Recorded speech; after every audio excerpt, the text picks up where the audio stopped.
Hello? Am I live? Hi! Guys, can you see me?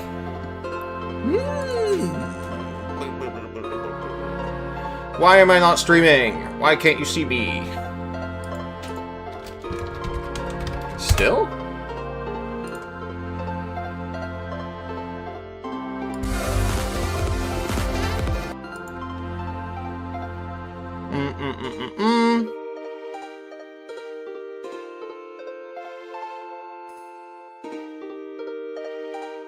There you... Oh, you guys can see me!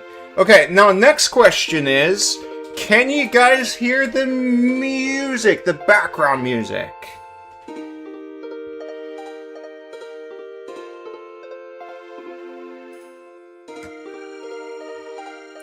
Kobolds, answer me!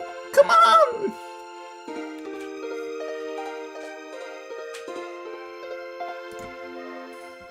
Hi! Guys! Okay, cool. Okay, awesome. Alright, builds time! Builds! Right, the music is probably a little bit too loud. We can't have that much RuneScape. So, today, we're gonna make a...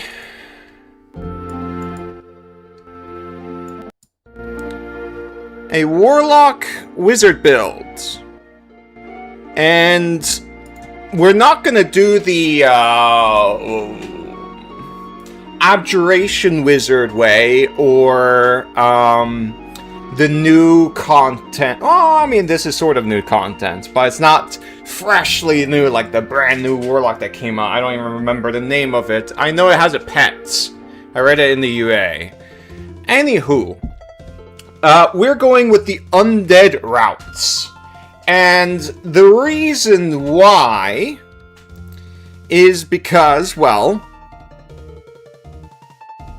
Hold on, is this streaming like...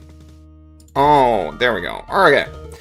I am so distracted, there's too many things to look at. So, race! Yeah, we're going the undead route, and I'll tell you why in a second. First of all, we need to pick the species. And what I've been thinking of is we're gonna go to vampire. That way, we can be a vampire kobold, because vampire kobolds are cool.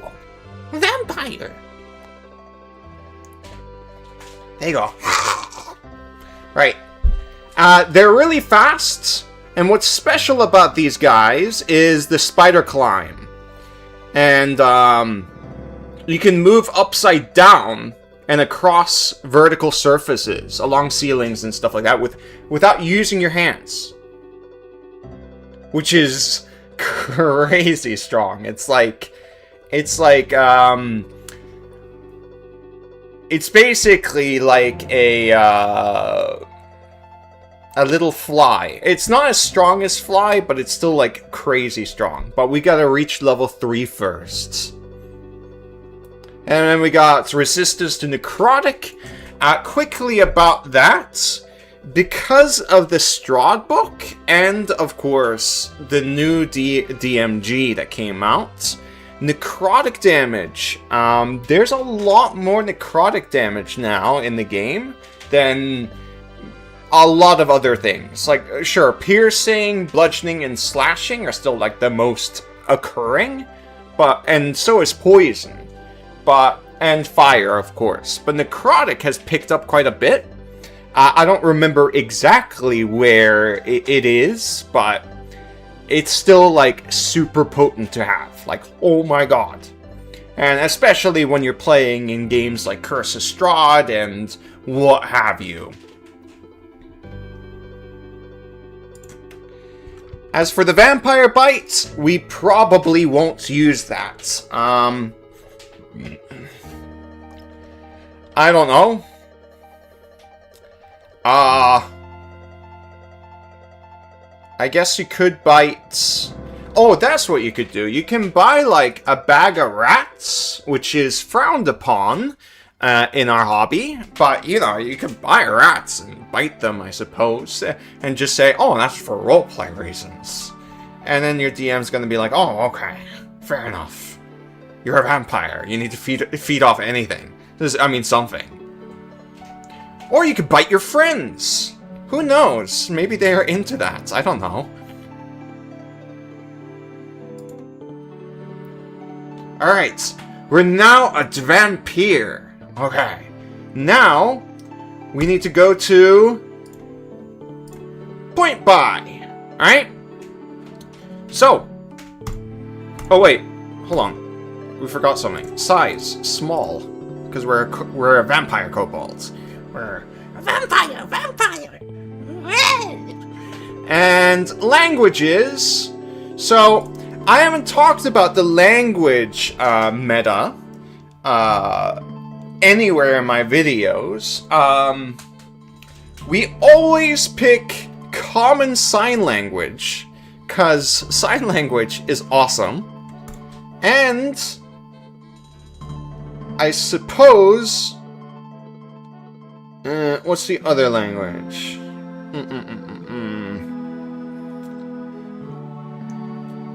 Let's pick Draconic, right? Those two. Why not? But the sign language one comes up quite a bit. I recommend everybody in the party has this. You won't believe... I've been DMing quite a lot, and you won't believe how many parties don't have this. And I'm like, what? That's the first thing I would pick. Because, like, that's super awesome for stealth. Making sign languages with your hands? Like me pointing up to the sky, like right now? You know, if you don't have this and you see me point up like this, you have no idea what I'm talking about. I'm not joking. You need sign languages. It's so useful for stealth and things. Right. Now, let's go to Point Buy. I will try to read your comments as we go. Right now, there doesn't seem to be any questions towards me. Everybody seems to know what a vampire is so far. I would also call them grandpa. Okay. For people who don't know what necrotic damage is, it is... Alright. Okay, so... Continuing on. Ability score. We're gonna go 14 dexterity at minimum. So again, I haven't said this in a video before, but when you create a build, any build, except for like a strength build, you should always have 14 con, and especially 14 constitution or higher, right? Especially for any build, for constitution specifically, with any build, even strength builds and what have you. You cannot dump constitution. It cannot go lower than 14. Because the reason why is because that is your hit points and your hit points, and you want that, and of course, your Constitution saving throws for concentration checks and what have you, right? And yes, the 14 dexterity is for the medium armor. If you have like 16 in the dexterity. And have medium armor, you still only add like a +2 bonus to that armor instead of the 3, unless you have a specific feat, which I forgot the name of. I have played this game for so long and not talked about it. It's been so automatic that I've kind of like forgotten a little bit about it. But like, it just comes automatic, like, always pick this and this. Don't and just keep going, right? When I make videos, I assume like a bunch of things to get to the point as quickly as possible, because I assume everybody's veterans and are past these sort of things. So yeah, that's why I've never made a video about concentration itself and how like the rules for it works. So yeah. Anywho, we need 13 intelligence because we are going. By the way, is the microphone too loud?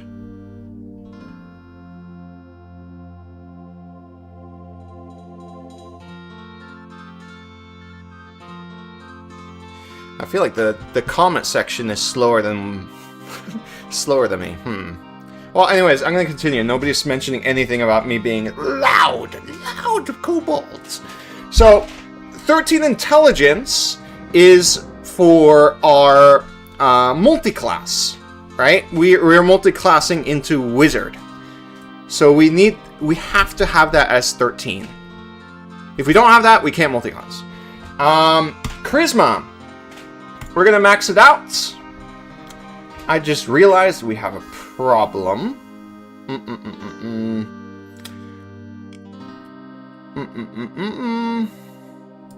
Oh yeah, that's what it was. Alright, so we're gonna put +2 into charisma, and then +1 into. It can either be dexterity or constitution. I'm gonna go constitution because I have something in mind for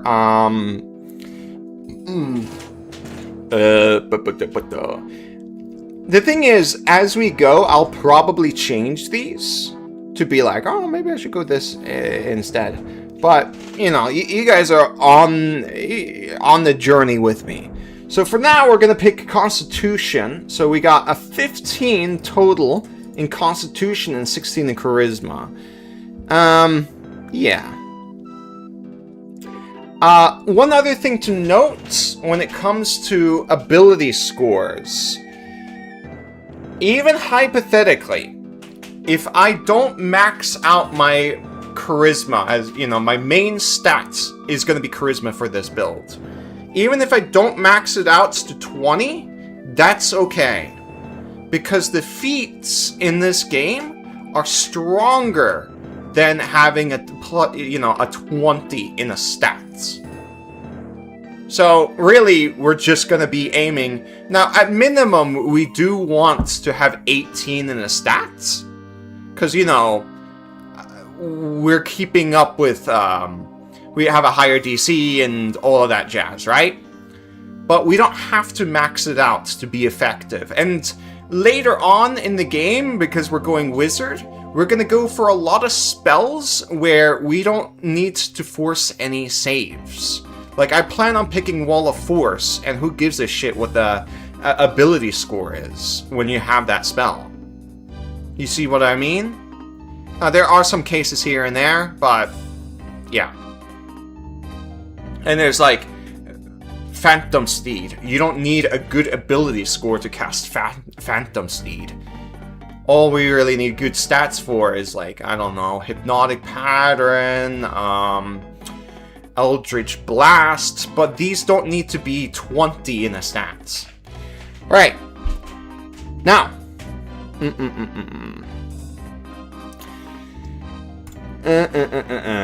Continuing on. Backgrounds, origin, custom. I actually don't know how this works on Roll20. Right? So I'm just gonna tell you guys what feat I would pick for this, right?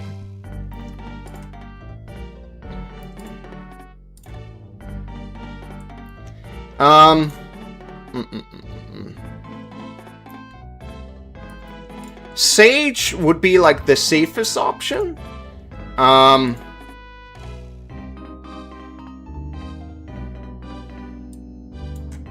we pick Charisma.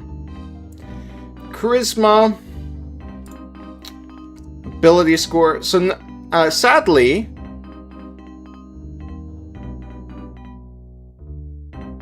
Oh, yeah. We already did that through the ability score. Wait, what? It reset. I'm a little bit confused.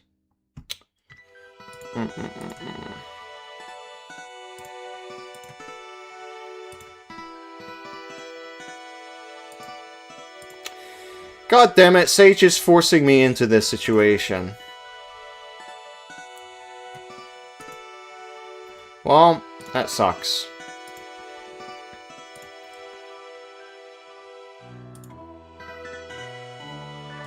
Let me open up Sign.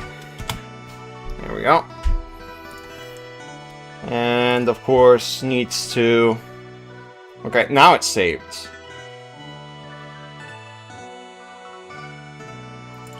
So... Alright. Where's my pen?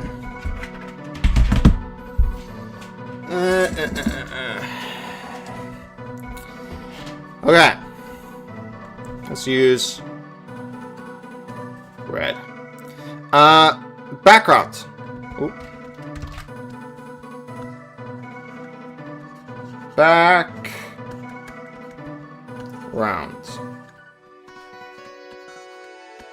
I hope you guys can read my writing. We pick custom.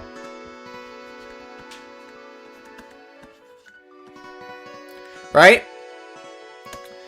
And we actually have several options for us. The most optimal would probably be musician.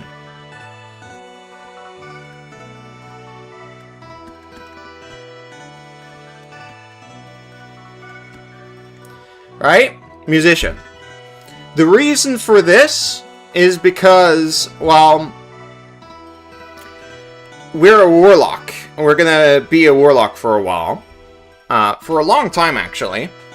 And we want to have a reason to sit on our butts more often. Yes, to encourage short rest. That's right, Cypher 302. You're 100% correct. Exactly. And, yeah. So, we might go musician. Another option is to go, pirate software moments. What version are we doing? Oh, we're doing 2024. I know some of you guys are going to be like, ugh, 2024. Ugh. But, like, you know, I want to talk about new things. Well, not that super new, because I don't have access to the new book. Listen, Wizards of the Coast didn't send me the new book. They don't like me anymore. They don't like kobolds. Anywho, musician or alert? Yeah, we could go alert, or we could go the shield routes with magic initiates. But I think the safest bet is go musician. We're gonna go musician. Right? Now, another thing. Tools. Oh.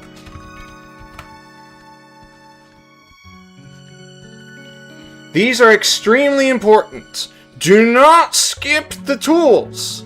I know some content creators and even players skip the tools. Now, if you don't pick up Arcana proficiency, I get it. You can skip it. Well, sort of. Because even if you don't have Arcana proficiency, you can still make poisons, and you can still create healing potions. The healing potion specifically is 8 hours to create one. And that's actually pretty good.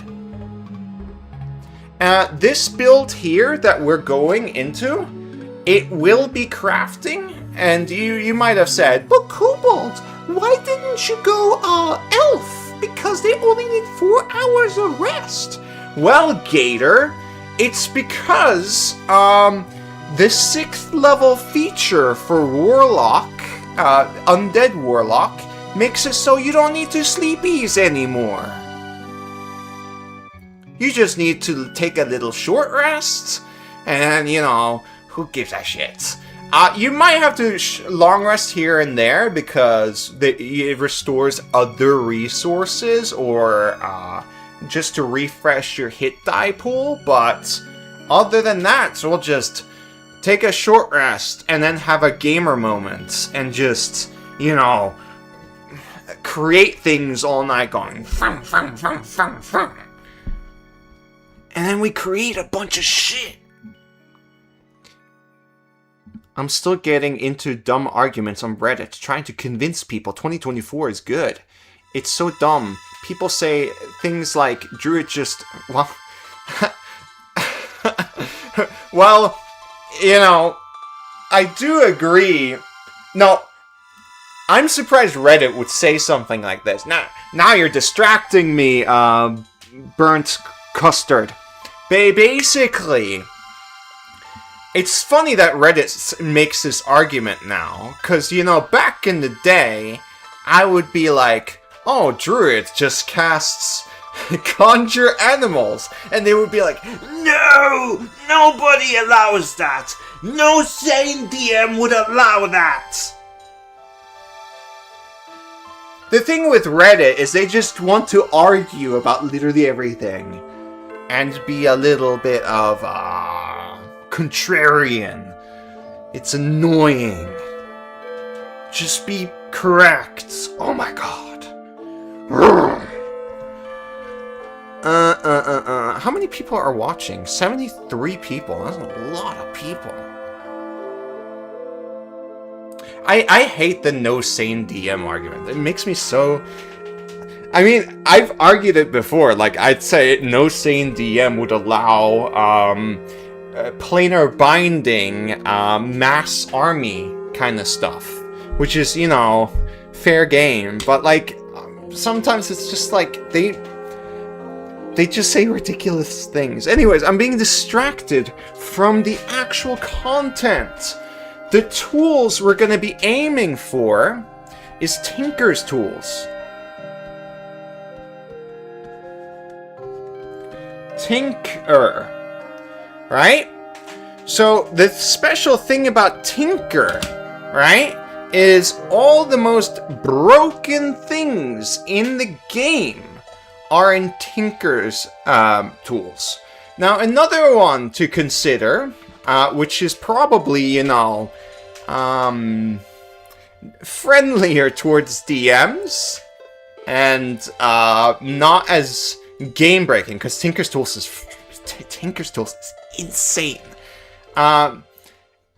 Wood carvers.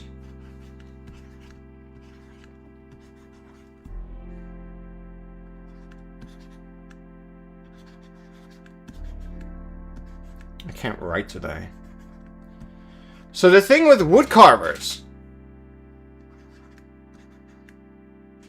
The thing with wood carvers is we're a warlock, so we can get a we can craft a wand of the pact, a rod of the pact keeper, which gives us a.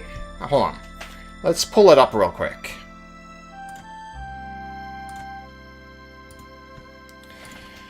Rod of the pact keeper.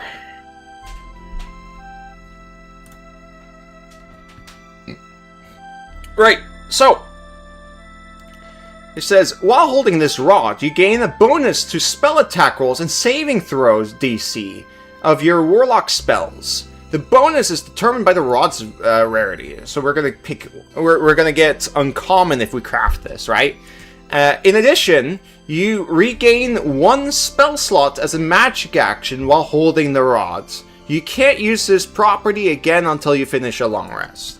The max pack slots we're gonna have is like 2, and then we're gonna have that. I forgot what the hell it was even called. The Warlock recovery thing, and hopefully this as well. That's the goal if we go for the wands, the woodcarver's tools, right?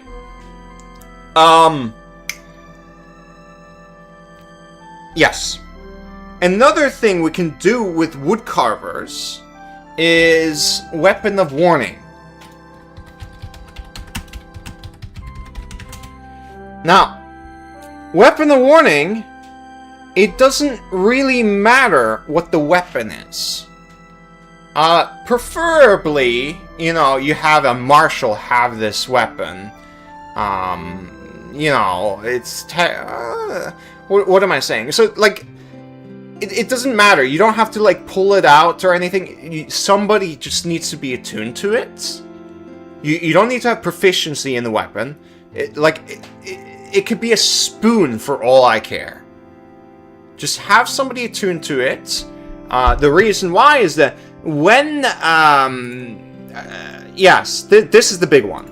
Each subject has advantage on its initiative rolls. Which is huge.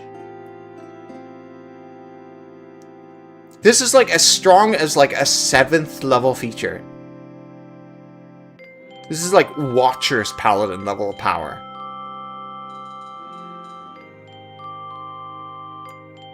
So we want that. So, which one should you aim for first? Haha, I'm doing the 6-7 in real life. Funny! Which one should you aim for first? I would say Weapon of Warning first, because that's more useful to your party. The Rod, you go for the Rod afterwards. There's people talking to me. Let's see here. Hey, Pack Tactics. Hello! Proficiency redundant. Your DM lets you have a manifold tool. Oh yeah, we can... That's right! We could just grab the Tinker's tools and then just create a manifold tool, and then we have access to everything. Just to show manifold tool real quick.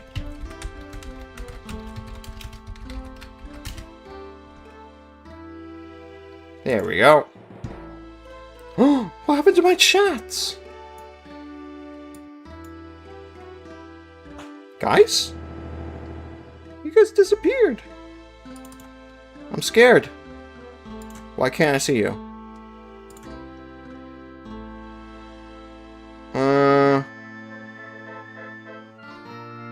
What happened to the chat?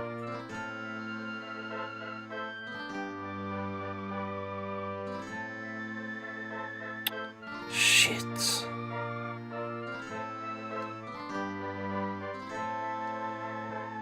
Am I still alive? Yes, I am.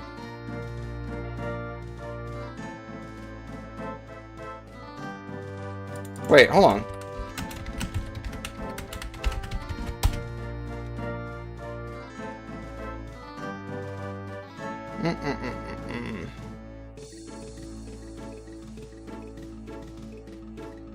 Yes. Okay. I was worried. My chat died on the OBS. I don't know what happened. It's so weird. Like, look. Normally you guys would show up in here, right? And it says YouTube chats once a broadcast has been created live. I'm like, what the hell? I am live right now. You guys can hear me.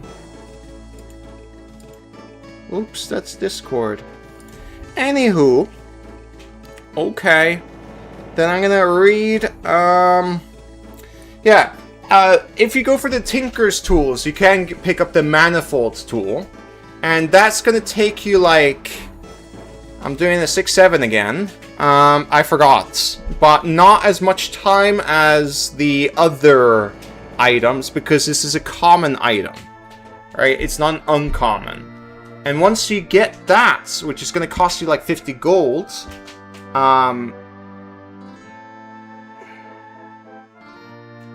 you can basically access any crafting you want. Now that that's out of the way, what else can you create with the Tinker's tools? There's the Bag of Holding. There's the Deck of Wonder, which I... no sane DM would allow that, but, you know, it's still worth mentioning because this is an optimization channel, and there's a chance that I might be wrong. Your DM might actually allow it. One thing, I'm just gonna say it now, like, that is a trick. Your DM's gonna be mad at you. And if the DM watches this, I'm gonna be like, don't allow it. That is bad. But it is actually true that it is a possibility. What else? You could go for manage a bag of holding, broom of flying. Broom of flying is broken because flying 60 feet is super fast.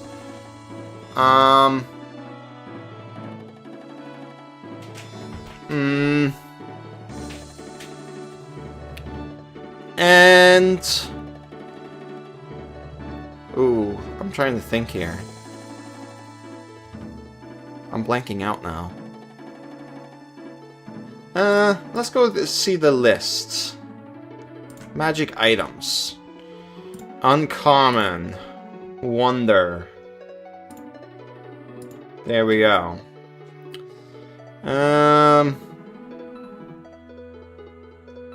I know build videos don't talk about this stuff, but I feel like it's super important. And also you get to know your magic items more. Cloak of Protection. I mean, I suppose you could craft that. But it's one of those last things you craft.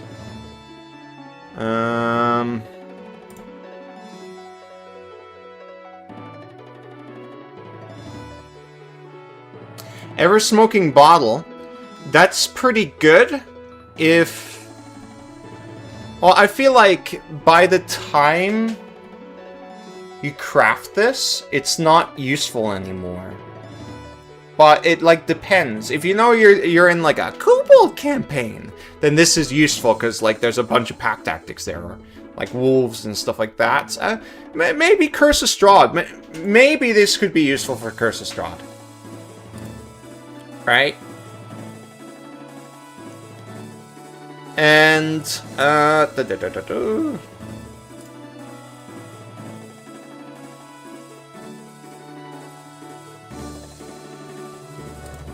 I'm just doing something real quick. There we go. Alright.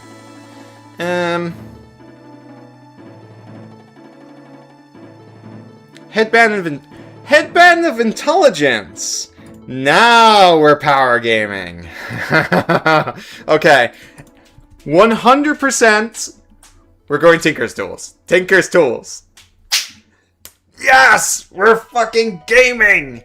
Did anybody mention Headband of Intelligence? Let's see here. We're really optimizing now. I don't see anybody mention it. Alright. I'm the power gamer here. Oh, I'm ahead of you guys. Yes. Alright. This is what we're going to be crafting. Screw. Okay. Let's go back to our drawing. Screw this. We are creating... let me...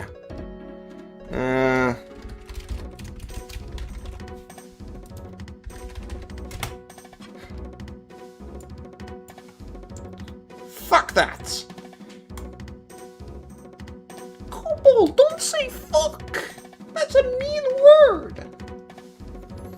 I'm sorry, Gator. Tinker. So... points here. We... craft...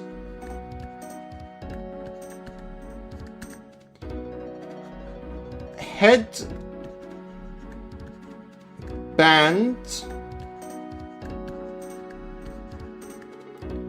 of...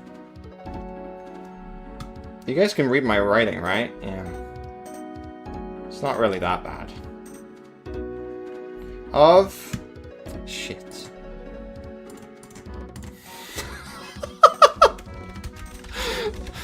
stream is terrible.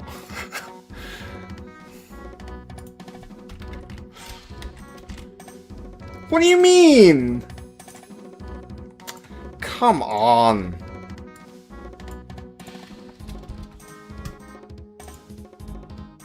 There we go.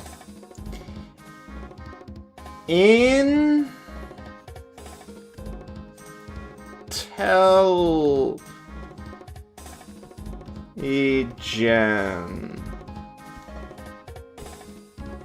I think I spelled it right. And the headband, it looks like this.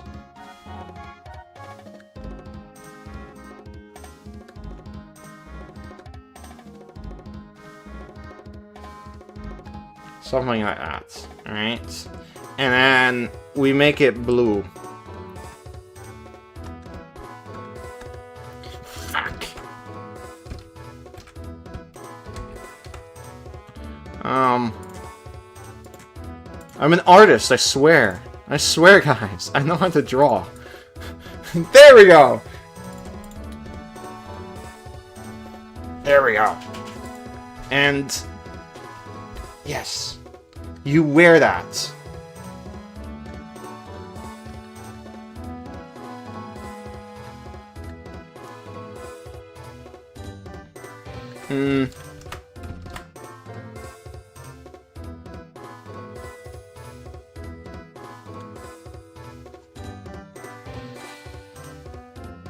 Here's Gator. Let's draw a gator.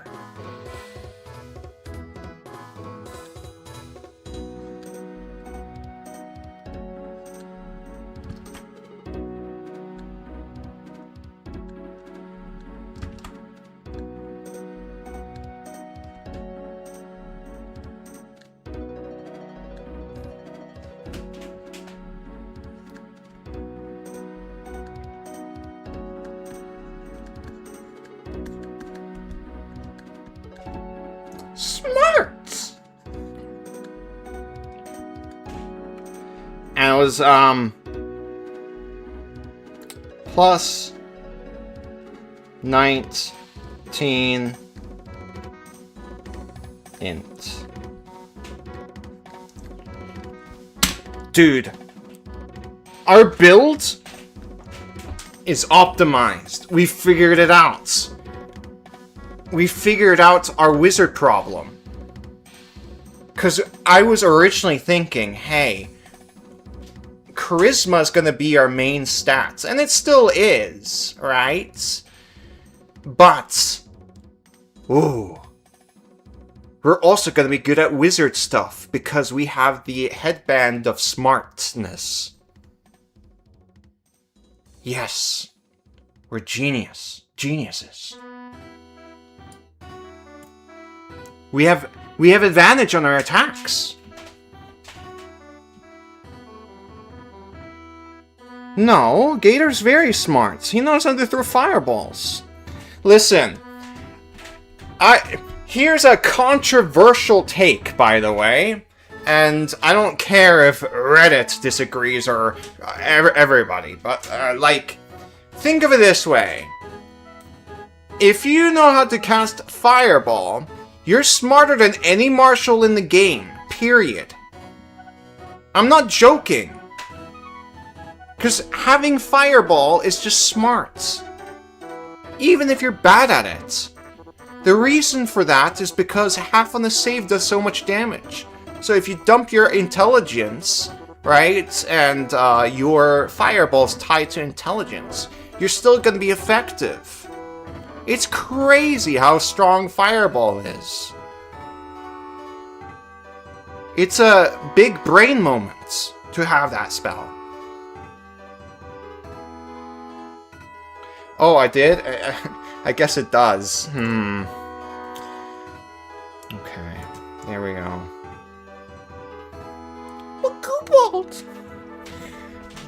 Alright, now, back to...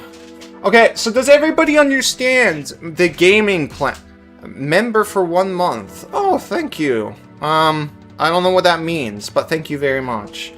Does everybody understand what I wrote here? So, background, you pick custom, and then musician, and then we pick Tinker's tools because we want the headband of intelligence. Now, a little bit of a bad... I guess, because we're still gonna be Warlock for a while, though.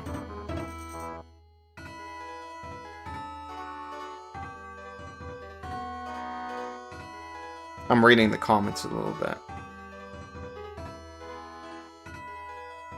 I don't think Redditors understand, but that's okay. Well, I mean, I'm pretty sure some of them will understand, and they're just gonna be like, "Ruff. Well, whatever."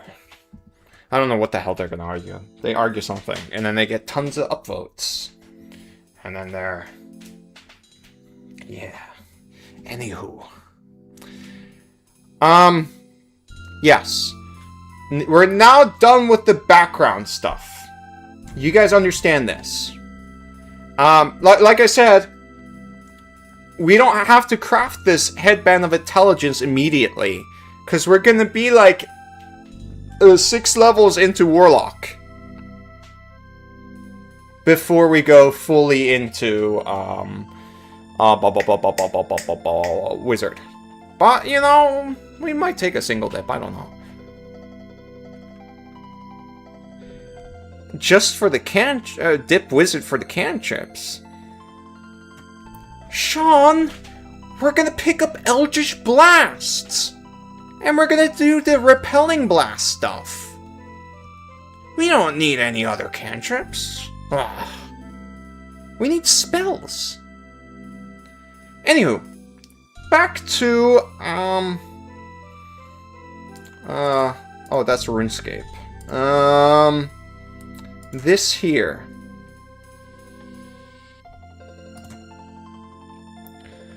What is the intent for dipping Wizard? Cause Wizard is the best class in the game. And they have all the best things.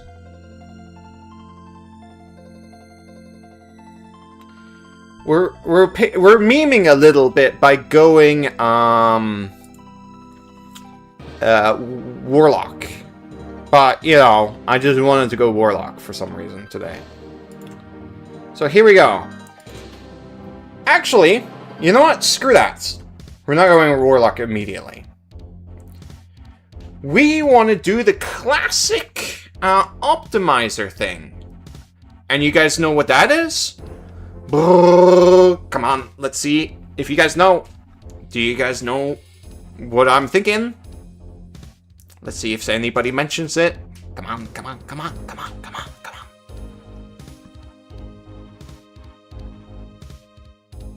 Sorcerer. Fighter? You guys are close. Oh.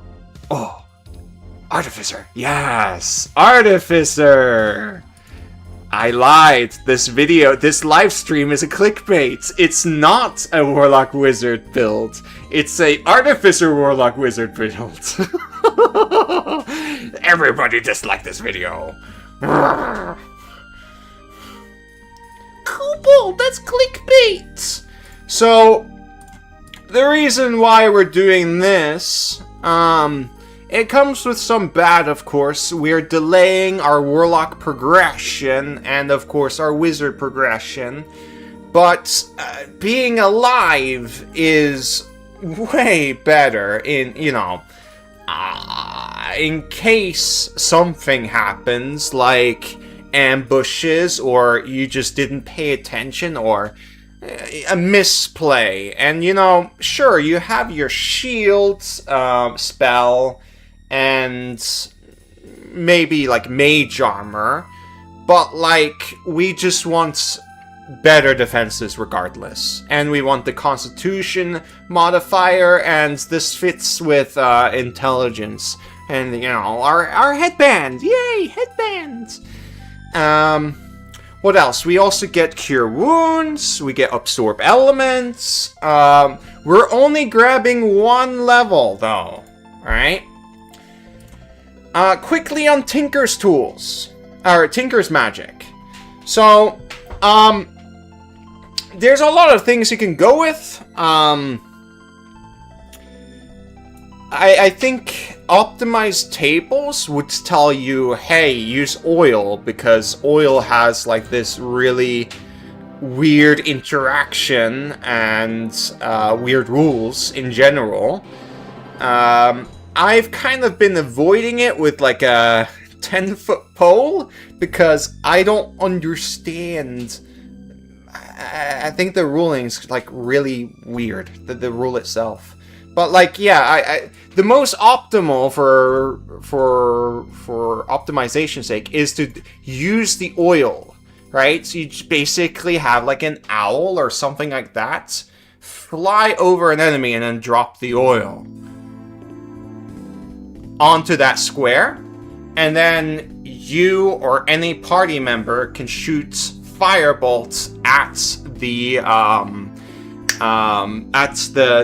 oil itself, not the creature, but the oil. That way, the creature who's like on top of it takes automatic damage. It's actually like a big brain move, but you know, I don't really like that sort of stuff. Another thing, I'm fine with you guys. If I was DMing for you guys and you guys did this, I would be completely fine with it. It is kind of creative. Like, it really is. I was like, oh, that's really cool. But I don't really like it. Yeah. The other one was ball bearings. I don't see it here. Can he not make ball bearings? There it is. Ball bearings. So, ball bearings. I'm not on roll 20.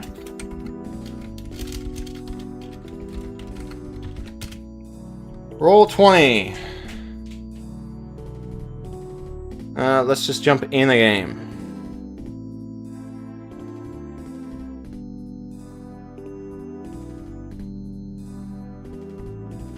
Oh yeah! Jeez, I forgot, guys. Hold on a minute. I need to do a little bit of sponsorship.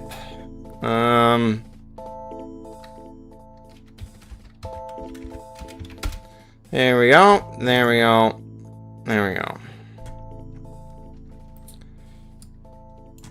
So, real quickly, before I talk about the ball bearings thing, one guy from, so there's 2 tables I'm DMing for, right?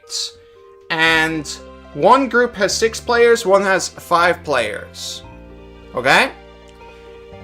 You can still sign up for the Peru trip if you're interested. So I recommend you search up Pack Tactics RPG in the Jungle, and you'll get all the information about it. Just ignore like the call to action parts. Just go press the link and just sign up for it, and chances are very high you're gonna get in. Right now we're still looking for, we're just looking for 1 player. That's it. Anyway, let's move on. Most of you guys don't really care, but now you know. If you guys want to go play D&D with me in a castle, that's pretty cool. There I am. Look at me, I'm happy. Now, the ball bearings, right? Let's go here. Let's visit this little farm. The ball bearings... That's wrong. Is a 5-foot sphere, I believe. Oh, I can't press the link. Ball bearings. Here we go. Yes. It's a 10-foot square. Oh, I'm wrong. Okay. Well, still though, a 10-foot square and 5-foot radius is basically the same thing. It looks like this. And, you know, at low level games, a DC 10 dexterity saving throw. Enemies are gonna fail that. So, having a familiar fly around with ball bearings, like bags of ball bearings, is a pretty good idea. There is, of course, the hazard of your stupid marshals running into it and slipping on the ball bearings. But, lol, who cares? Funny. I'm saying this as a meme, but yeah, that is a real thing that you should be concerned about. Your martial friends running into it. But yeah, littering is pretty strong in this game at low levels. So do consider ball bearings. 10-foot square. It's pretty good.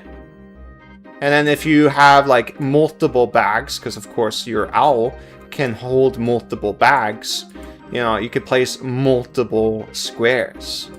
Like, this, and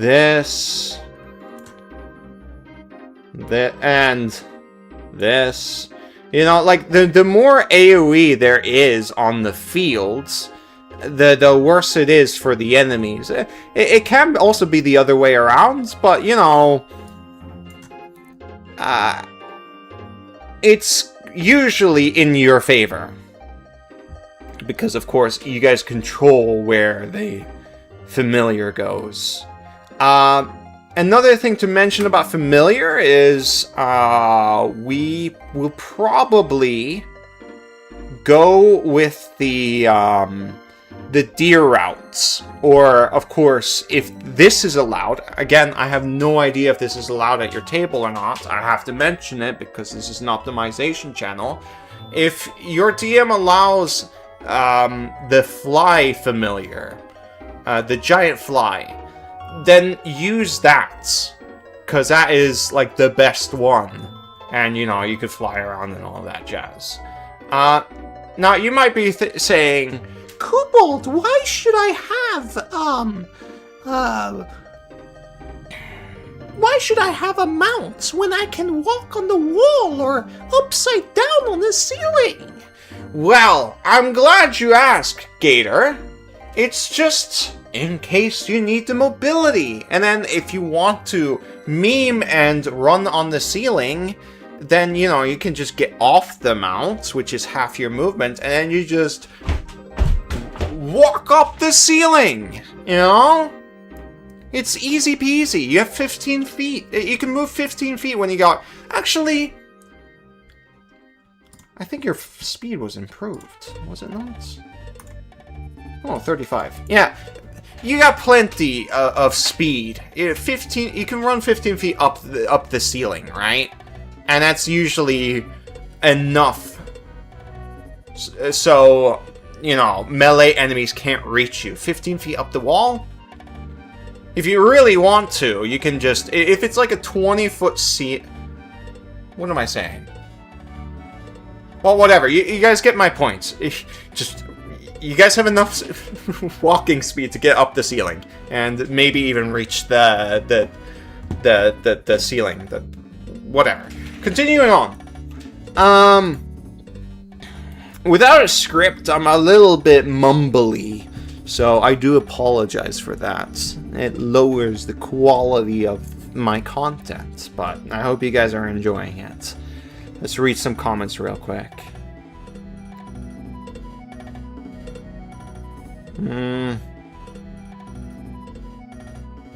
Oh, everyone's talking about how yeah. Money is difficult nowadays. Here at Pack Tactics, I'm struggling a little bit too, because I actually don't get sponsors anymore. It's very rare, which makes swimming in Norway kind of difficult, but it is what it is. Living in one of the most expensive countries in the world is hard. But I'm okay, guys. Don't worry about me.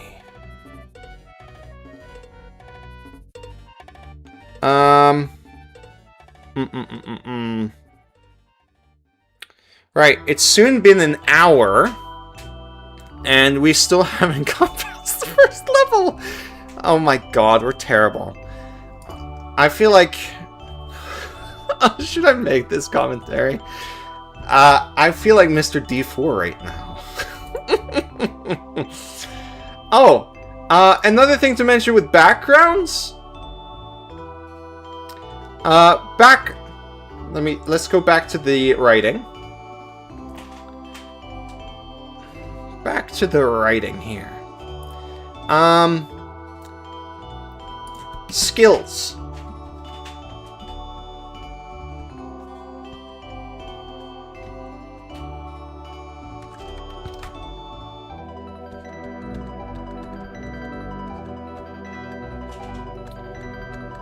So the background skills is perception,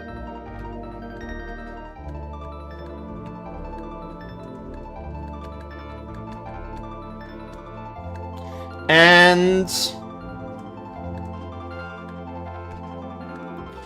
Arcana, of course.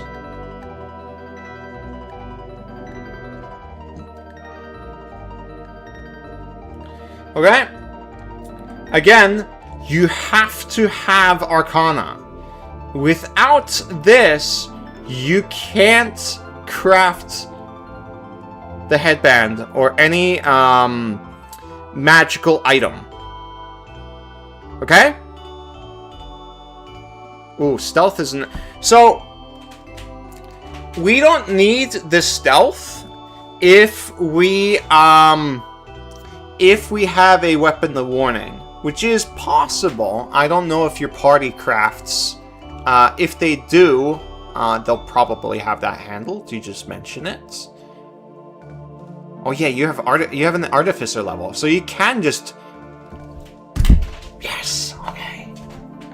This was so planned.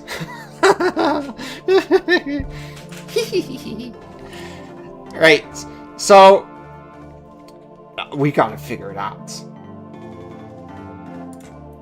And they have Tinker's tools. Oh my god, yes! Okay, that changes some things. Oh. Okay, so you have Tinker's tools. You have Thieves' tools. The other tool is gonna be Woodcarvers. And then the background.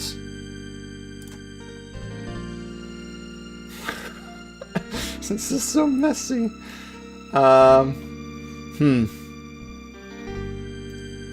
Yeah, it doesn't really matter. But I would highly consider Smith's tools. Where is it? There it is. Right? And what you can do with that is you can sorry, what are the artificer level for? Just the con proficiency and the defenses. I'm only grabbing one level. Anyway, it's just a dip. Anyways, the Smith's tool, that's so we can play around with, getting enspelled armor or shield or whatever. Or creating, even creating the weapon of warning for a weapon of warning that's made out of metal if we really want to. It just gives us the option. But the big ones that we actually want is the Woodcarvers and the Tinkers, and Smith's tools is a nice bonus. I'm surprised he had. Well, we're getting to that. We're only level 1 right now. We haven't gotten to the Sphinx yet. We're gonna get to the Sphinx, I promise. Why perception? So perception is for seeing things with your eyeballs, and that is useful, you know? And it also has to do with surprise. We don't want enemies to have advantage on their initiative. Now, back in the day in 5e, this was way deadlier. If they got the surprise, you would get fucked. It would be so bad. But now in 5.5, it's a lot more friendlier for us. You know, 5.5 is actually a way gentler system than 5e. And for many years, funnily enough, people have been making fun of 5e for being very gentle towards players, but it's actually way more gentler now. Even though they boosted the monsters, which is funny. Anywho. So if you actually like want a real challenge, well, quote-unquote real challenge, I do recommend playing 5e, like vanilla 5e back in the day, and then using the 2024 monsters, because they're just stronger monsters. But anyway, back to this. Who cares? Yeah, that's what we're grabbing. And then, of course, we grab investigation, and reason why we're picking investigation is it's just another type of perception, really. Some DMs go back and forth with it, and I like being able to see things. Now you can argue they're running it wrong then, but I don't know. Yeah, perhaps, but still. Sleight of hand is for thieving.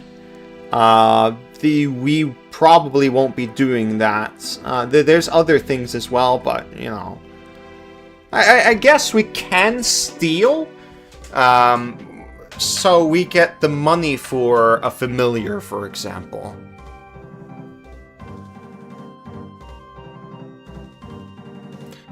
But wouldn't allies or familiars squawk, and then you wouldn't be surprised? No, that's not how that works. My DM just makes encounters harder than recommended. Yeah, I think everybody does that. You have to. Right? Like, an optimized party can easily handle 32 times deadly encounters. But the problem with encounters like that is they're so long, and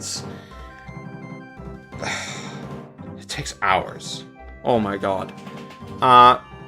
So really, like, my advice, funnily enough, even though this is like completely Pepega, my advice as a DM when running towards optimized groups is just throw whatever you feel like.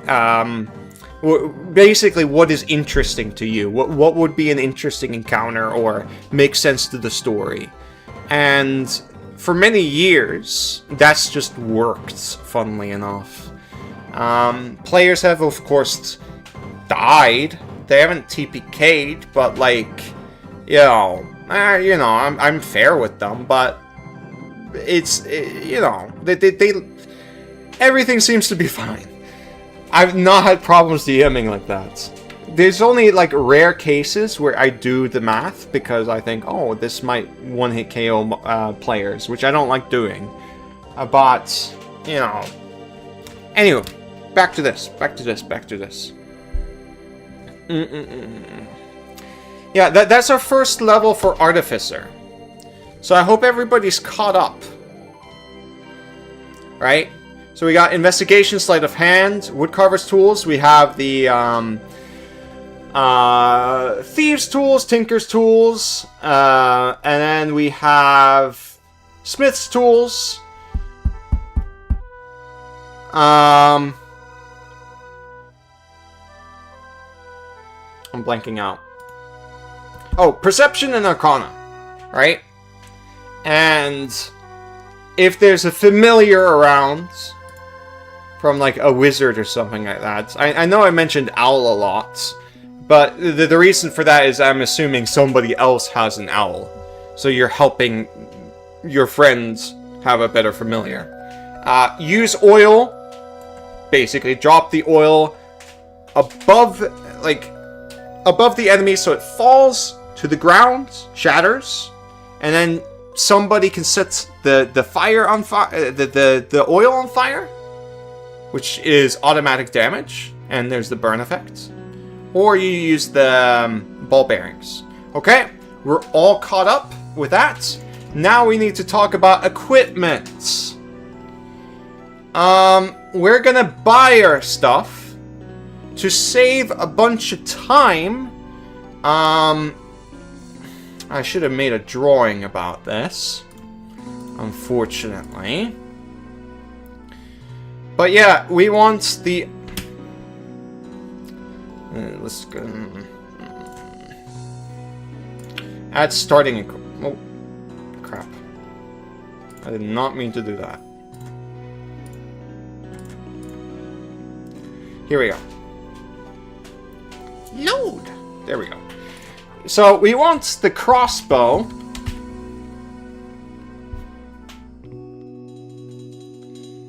Add the light crossbow.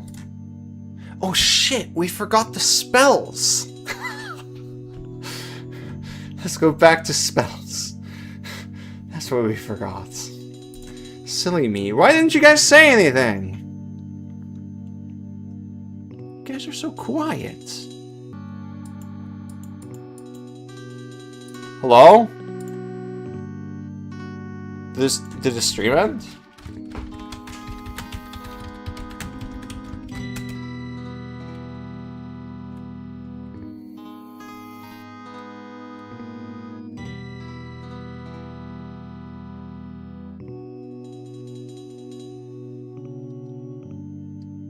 Okay. I don't know what the hell was the deal with that. Streaming is hard, man. So, Firebolt is... Yes, we're still gonna grab Firebolt. Because of our oil trick, if that's allowed. Right?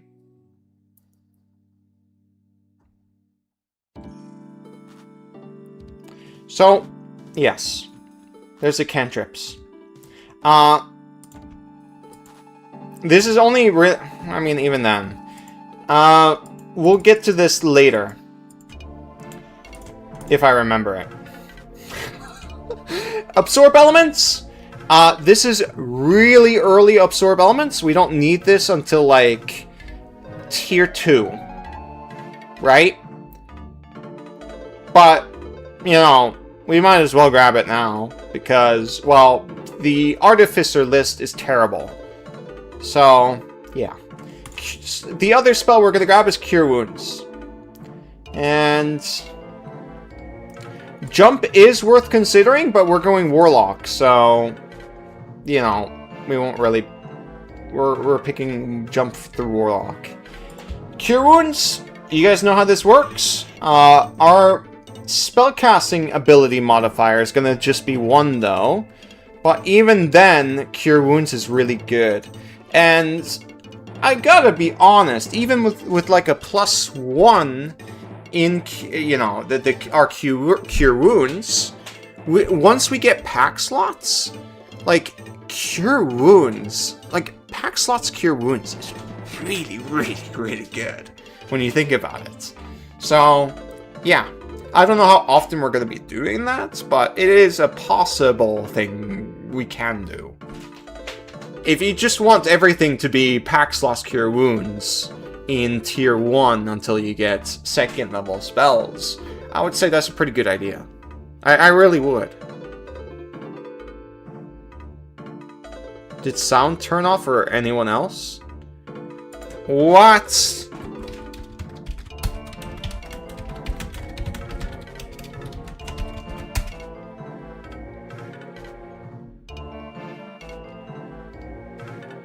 Can you guys hear me? You guys can hear me. Okay, good. That guy scared the shit out of me. Oh, have Wizards of the Coast done something weird with Absorb Elements? I think they've made it... Oh, that's always been a thing. The reason why we don't really talk about... The 2d6 damage thing is because it's a melee attack roll on your next turn, and we won't be meleeing, you know, nobody does that. It's a Gish thing, really, but haven't I seen anybody trigger that? I've seen a Blade Singer. I've only seen a Blade Singer trigger this. But yeah, we don't really care too much about that part at all, because we won't really be using it. We might be using it with a dagger, but chances are extremely low. We're gonna mostly be using this. Yeah.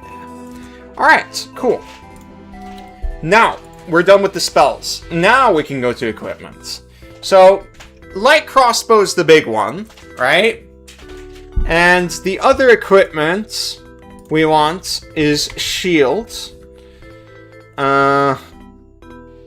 Skadoosh. I won't really be paying attention to money in this case. I'm just giving you the general gist. And then... what was the other... let's go to our favorite book.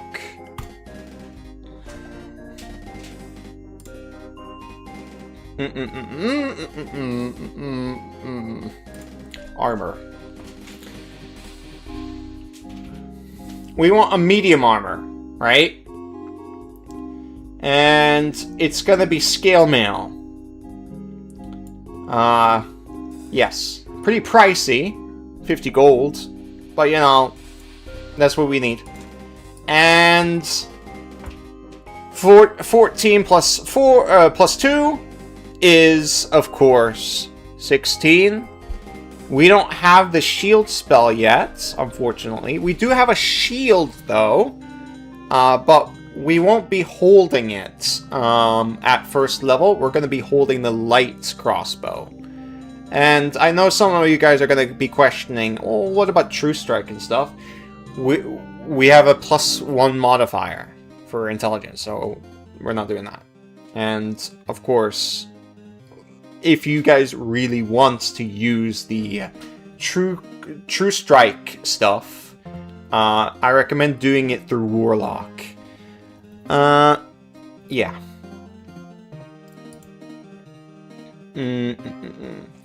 Our ultimate goal, though, for armor, besides, you know, magical armor, is to get the half-plate armor.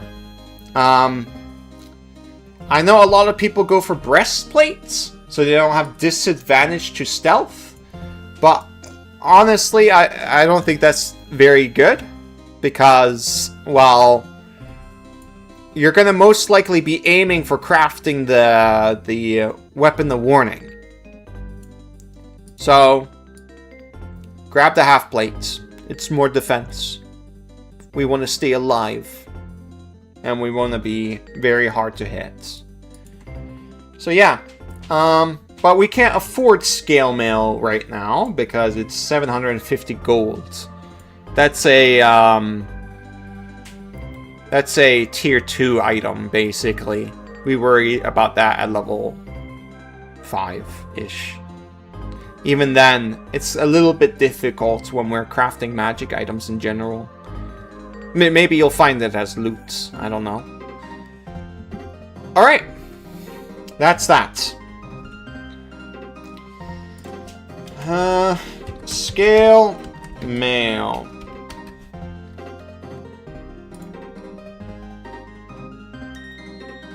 Another thing to note is it is worthy to pick to buy a mount, like a real mount, instead of using your familiar. But well, if you're going for the Sphinx of Wonder, then yeah, you should absolutely do that. I do think you should do that. Because having a mount in general is just awesome. But I have a feeling a lot of you guys are not going to care about that. It's just a pack tactics thing. What else is there? Bullseye Lantern. For some VTTs, that's annoying to deal with. But, you guys are not Redditors. And you guys know how a flashlight works, or you guys have driven a car in the night in the middle of the woods, right? You guys get the idea of light flashing forward. You guys won't believe it, but like years ago, when I talked about Bullseye Lantern for the first time, I brought it up on Reddit, and they just could not fathom how like useful a Bullseye Lantern of light flashing forward being. They couldn't fathom that it was useful to have a flashlight in D&D, which is so insane to me. I should pull up those comments again and just make a video of them. They are one of the most wild comments I've ever seen. Those guys just want to argue about literally everything. Anywho. Mount is more movement. Yes, mount is more movement. That's why I recommend, you know, picking that, buying that if you have the possibility.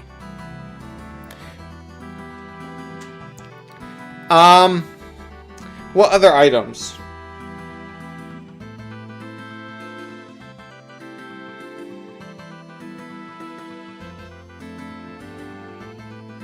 Oh, yeah. Even if you have dark lights with the Bullseye Lantern, I still recommend getting the flashlights, even with dark vision, because the Bullseye Lantern, the distance it shines is super duper far, and it can reach like back ends of caves and stuff.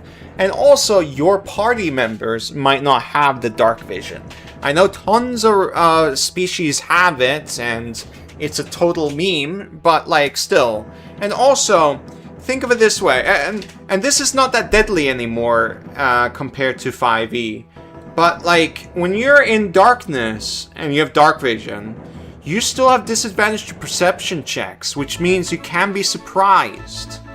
And when you do that, you know, surprise round is deadly. That's not a thing anymore, though. Now they just get advantage on initiative. So, I guess it is kind. I guess the Bullseye Lantern is a bit more memey now, but I don't know. I'd say still though, them winning initiative and then throwing down like, I don't know, a fireball, even like a hypnotic pattern towards your party, which is not likely, but it's still a possibility. Like, you don't want to lose the initiative against stuff like that. Sorry if my house is very creaky. I live in a house that was built in 1881 or something like that. And it is old. It's so old. If I took a picture of my house, like showed you guys around, you guys would be like, oh my god, your house looks like an old grandma house. And I'm like, yeah, that is true. Grandma bold. Maybe when I get older, I'll become a grandma. I don't know. I'm not female though. I'm a man. Are we gonna get cross? Yes, we are, but I'm not putting it. I suppose. Another thing to mention, in case you just don't have money, right? Because of all the first level buying equipment stuff, and you don't have money for rations or water and stuff like that. Again, you can steal stuff. You have proficiency in sleight of hand. I'm sure you can steal a slice of bread. Or you can ask your party members for food, right? And be like, hey, I'm hungry. Give me food and I'll pay you later. And they'll be like, okay. Sure, Kobold. Hello, Kobold. Hi! Hello! I'm curious, by the way, as we jump into our second level, finally. It's been more than an hour. This is the worst build video ever. Do you guys consider creating a build on D&D Beyond as playing the game? Because I actually do. I know that sounds really weird, but I do think this is like part of playing the game.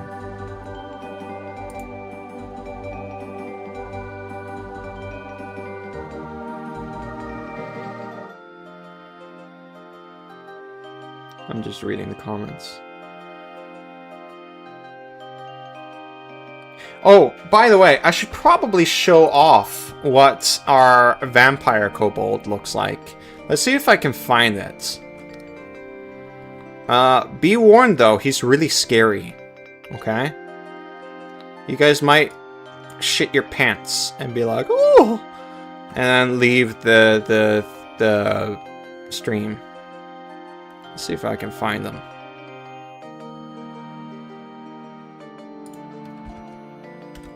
I found him. He's really scary. Look. Oh! Oh! It's scary! It's scary! He's like, I'm gonna suck your blood.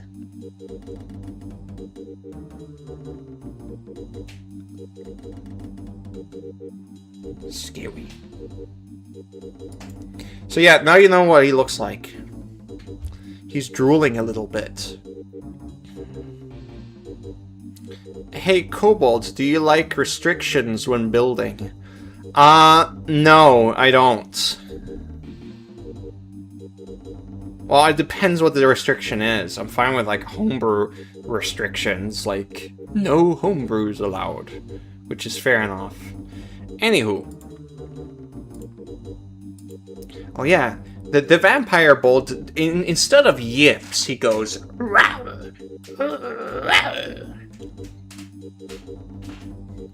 I'm a scary kobold. I'm gonna bite you and suck your blood.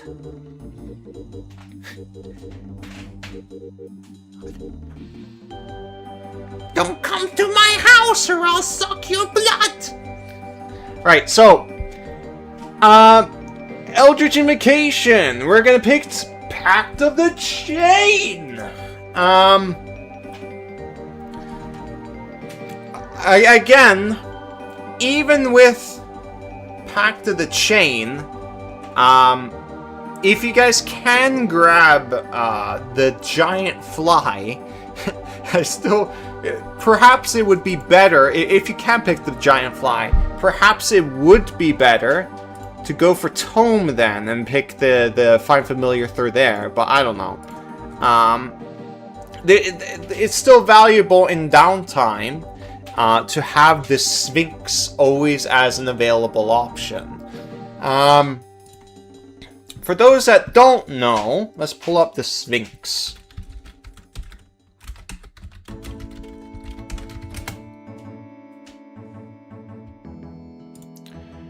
So, this is a cat with wings, right? And he is studying arcane scrolls, right? They're smart. They have Arcana proficiency. That is noteworthy. If you craft with your Tinker's tools a manifold tool, let's see here, manifold tool.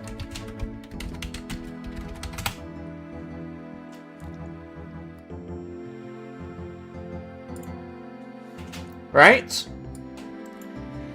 Then they can craft magic items for you all night. They don't need to long rest. They can just meow and then, you know, keep on whacking the thing they're making, you know? And at level 6 with the subclass we're picking, we won't be we don't need to long rest basically anymore. We only need to long rest for resources. When it comes to downtime, who cares? We won't get exhaustion or anything. So yeah, and because it's stuff like that, then we're gonna get a lot of things done. A bunch of crafting and all of that jazz. And we're gonna help the cat and all of that. Right? Right. So, that's the plan with the cat. When you're in active, you know, dungeon crawling and all that, you could still have the Sphinx. But I recommend the fly or the deer or even like the imp, right? The imp is usually like one of the most safest options because, you know, it can be invisible and scout around, right? If you got nothing in production or you just, you know, especially at this level, we're only level 2, we probably don't have anything going on, then just have like an imp or something. With Find Familiar, you just have a lot of options to go for. But once you get into crafting, once you get the money to get, you know, produce a Weapon of Warning or Rod of the Packkeeper or the Manifold Tool, then get the Sphinx active to create things. Alright? Can we flavor this Sphinx to a swamp puppy of wonder? Yes, you could. And of course you can give it wings. Yeah, that's adorable. We're only 65 people. Oh, people are leaving. Why are people leaving? Well, we gotta hurry up then with our build. Spells. We're picking up Eldritch Blast. You guys are familiar with this spell. I assume you guys are. And the other cantrip could be True Strike, but we're gonna pick up Toll the Dead. So I know we have a lot of damaging cantrips. That's just common with me personally. Not only is it just diversity in damage types, but also just what am I saying? Like saving throw versus attack. Like if we're facing a animated armor, right? Which is a possible thing. Spoilers, Death House in Curse of Strahd, right? It's like one of the first encounters you have. They have like super high AC, it's like 18 or something. Instead of using your Eldritch Blast at an encounter like that, you cast something like Toll the Dead. And they'll most likely fail that, right? So being diverse in what attacks and saving throws is just good. And this is our charisma, and we're using our charisma mod, so which we're the best at currently. We have 16 charisma. Yes. Next level. We're gonna pick one more level into Warlock.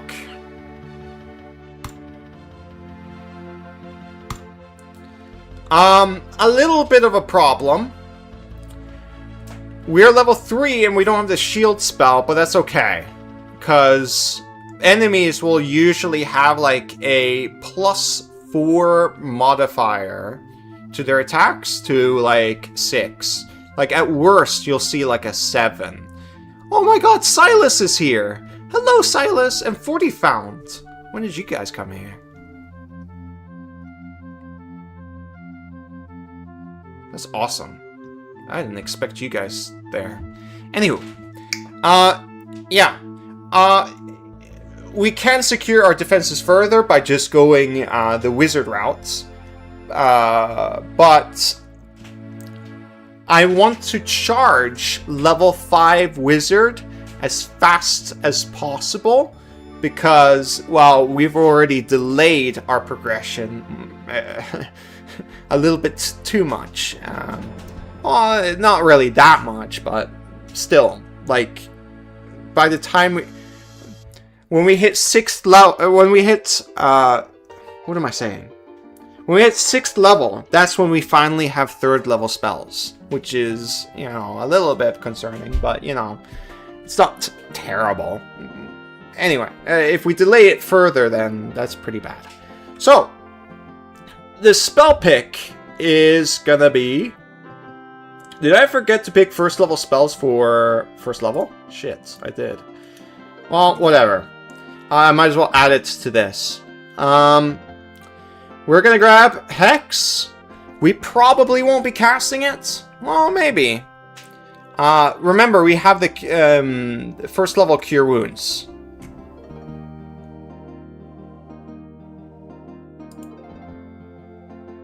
Maybe take Magic Stone so we can animate dead.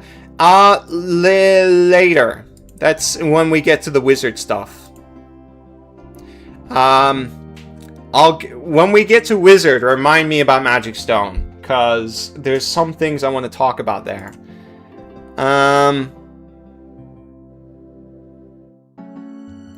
Anywho. Hideous Laughter. Probably won't be casting it, but I've seen this. Sometimes there's been cases where we really need it, like flying enemies that are super...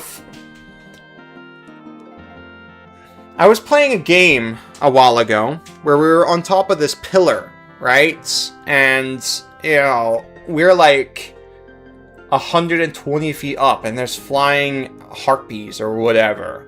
That was one of the cases where we needed Hideous Laughter. And you guys might have an encounter like that. I don't know. It's just nice to have. It is shut down, but still though, I do recommend just focusing on Cure Wounds mostly, or Hex, alright? We don't have a lot of good options for Warlock, unfortunately. Warlock spell list sucks. I'm sorry, guys. Armor of Agathis. We probably won't be casting it, but we have it. If we get surrounded, I guess you could bonus action cast Armor of Agathis and dodge. I don't know. It's probably not a terrible option. Oh. Thank you, Safety 911, for $2. I will be rewatching later. Thanks, Kobold. Oh, thank you for stopping by. Question, is he talking about Armor of Agathis for survival? Yeah, yeah. We won't really be casting this, but we have it. The survivability for this is not great. It's a little bit of a meme. I know we're going Warlock Wizard routes, but we won't be going for the Abjuration Wizard build. We're doing something completely different. By the way, the Abjuration Wizard with Armor of Agathis is a amazing build, by the way. Really, really good build. So, I do absolutely recommend it. Anywho, who's sending me messages? Oh. Okay.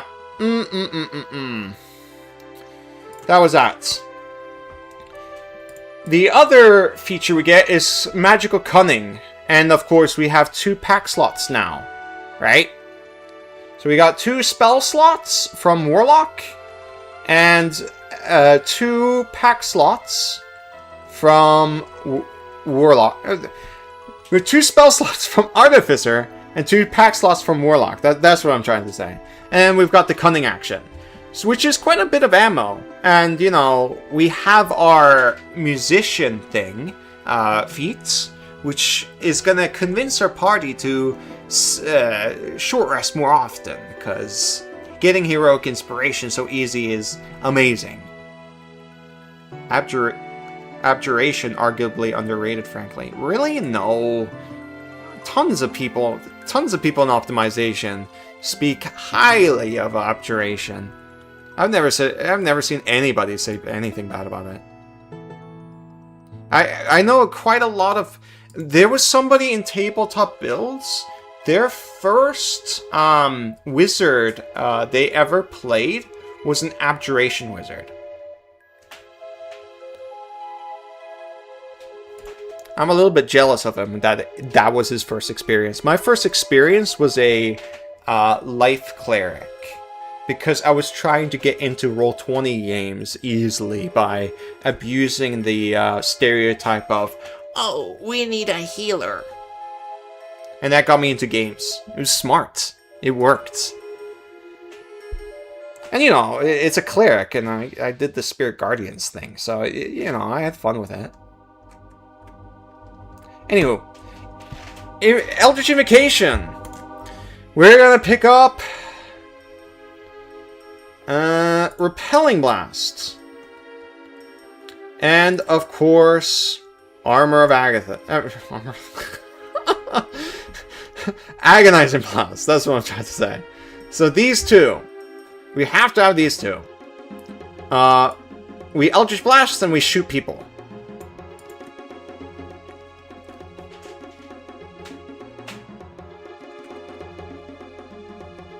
I'm just reading the comments real quick. Have you ever tried using Booming Blade with Warlock and Agonizing Blade? No, I haven't. That's a new thing. But I've seen players do it. So, yeah. Ooh. Who is this? Any thoughts on advice from RPG bots?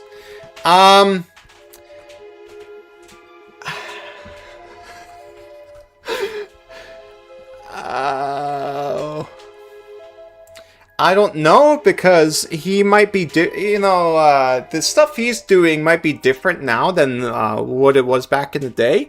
So I remember reading RPG bots when I was doing, when I was starting Pathfinder 1, and I was a newbie, right? So the entire Pathfinder 1 scene for optimization back in the day was just RPG bots and basically Tripmunk. And back then, they were completely different people. Like, I remember Tripmunk, for example, being like, oh, the big stupid fighter. And he would write that everywhere in his guides.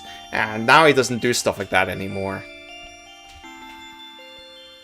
But anyways, as for RPGbots.net, I don't know what he's doing nowadays. I know he's still doing his website and he's on Twitter and stuff like that, but I don't know.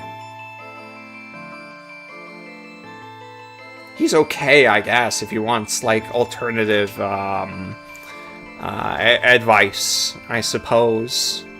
I'm pretty sure he disagrees with everything I usually promote, but I don't know. I don't know. Now, let's move on.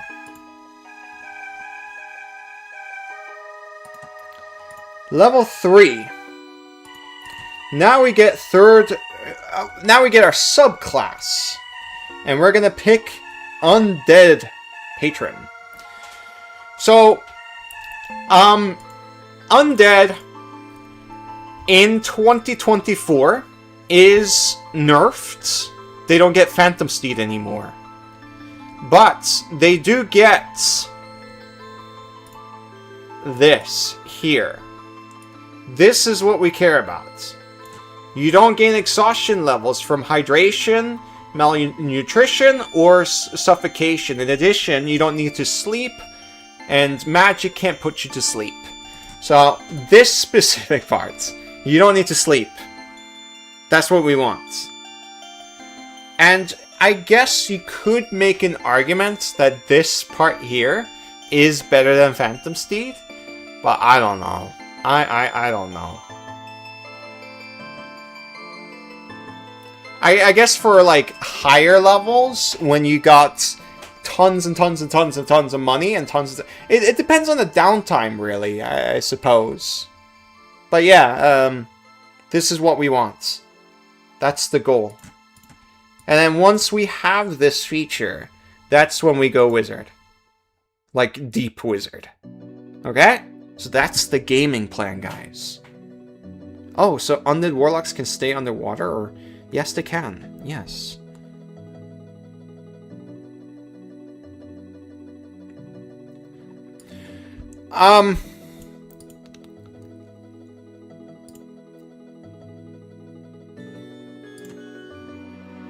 Yes.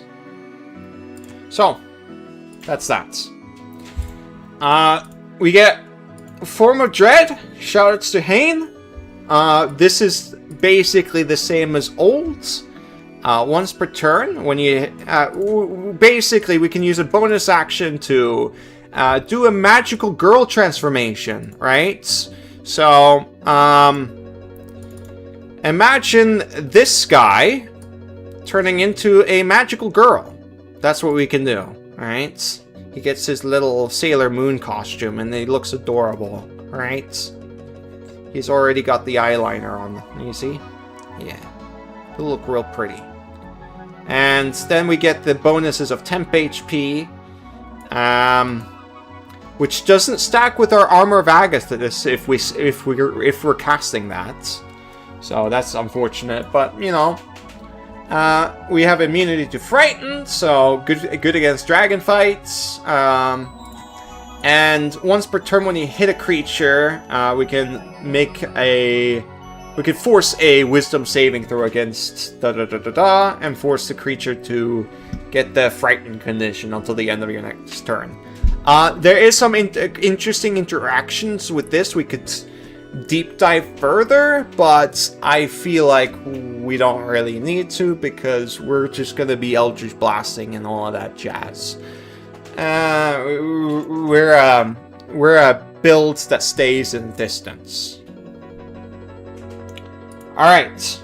Undead spells. I don't remember. Oh, yeah. Look. This used to be Phantom Steed. But now it got replaced by Summon Undead, which is a Tasha's summon. Everybody hates Tasha's. Well, besides her book. But, like, I'm talking about her summons. Her spells. That's what I should say. Everybody hates Tasha's summons in optimization. Garbage. They're bad. They suck. They are expensive. And even when you get this, right, you still need to buy the components. Yes, I'm aware it's a one-time purchase, but think of it this way. This costs like 300 gold. With only 200 gold, I could make a Weapon of Warning, or a Rod of the Packkeeper. That's a billion times better than Summon Undead. You don't have to be out of your mind. Alright. That's that. Yes, Hollow Warden did steal the Phantom Steed, which is so surprising. But whatever. Spells. That's what it was. We got second level spells. And Cloud of Daggers. I'm just thinking here.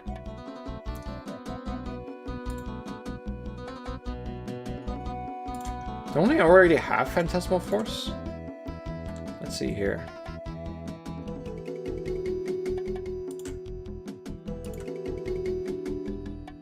Yeah, they already have Phantasmal Force. Okay. Phantasmal Force is gonna be our main shutdown spell for single targets. And mostly what we're gonna do, it depends on the context of the battle and, of course, creatures and stuff like that. But, and of course, how your DM rules Phantasmal Force. That there's different interpretations. But, usually, what I do is just, the enemy is surrounded by a Iron Maiden. And that, you know, and of course they believe that this is a real Iron Maiden surrounding them, so they won't be able to do anything besides use their investigation or whatever it was, right? Breaking out of that, forcing Phantasmal Force is a intelligence save, which is really hard to do, and then after that is also just everything about this is like really, really hard. This spell is amazing. And it got a boost where it does an extra d8. So it's doing 2d8 damage.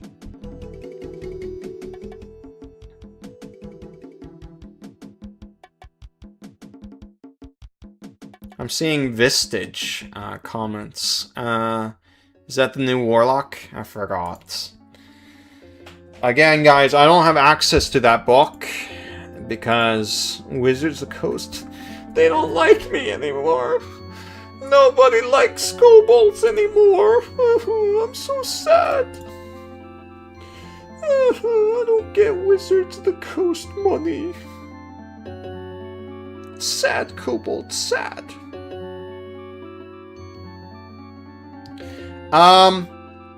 So yeah, we have Phantasmal Force. We have the Spider Climb. We actually got that last level. That's an always active Spider Climb. Forgot to mention that.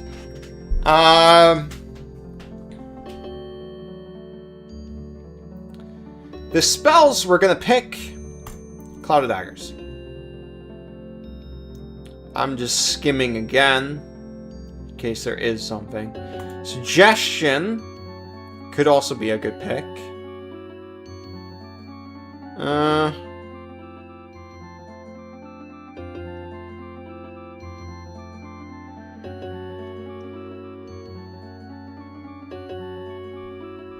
No. So, the Cloud. Context, by the way, because every single one of my players have gotten this wrong, and I'm sure you guys have gotten this wrong too. My players have been doing this for Cloud of Daggers, or they've been doing this for Cloud of Daggers. That is wrong. That's not how Cloud of Daggers works. That is a sphere. That's supposed to be a circle, right? This here... Oops. This here, one square, like this, that is a 5-foot cube. That is a Cloud of Daggers. Okay? And really, we use Cloud of Daggers for doorways. Another thing with Cloud of Daggers is it teleports when it moves. It doesn't travel like a whirlwind. Again, that's another thing my players have gotten wrong. So yeah, now you guys know how Cloud of Daggers works. It's not a 5-foot sphere, it's a 5-foot cube. And it looks like that. Okay? Alright. Now we know how to cast spells. Kobold, you sound so angry. No, I'm not angry. Yes. So we're gonna do the Cloud of Daggers thing. Or, Phantasmal Force. You're most likely gonna do the Phantasmal Force more so than the Cloud of Daggers. But anyways, we're moving on. Level 4.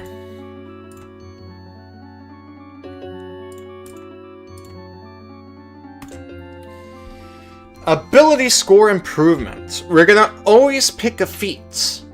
Now, because we're doing a live stream, let me explain basically why. I'm not as...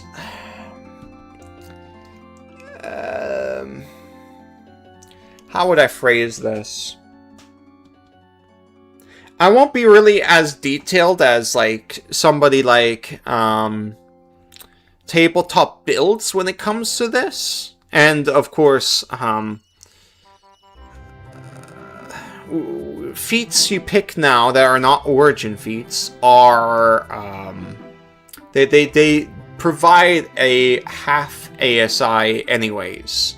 So, really, the feats are usually the strongest picks you can have compared to like an ability score of getting a +2. There's only like very few cases where getting the +2 is better. I'll give you an example where the +2 is better. Let's say you're a high-level artificer, and you don't have 20 intelligence, but you do have that, what is it called?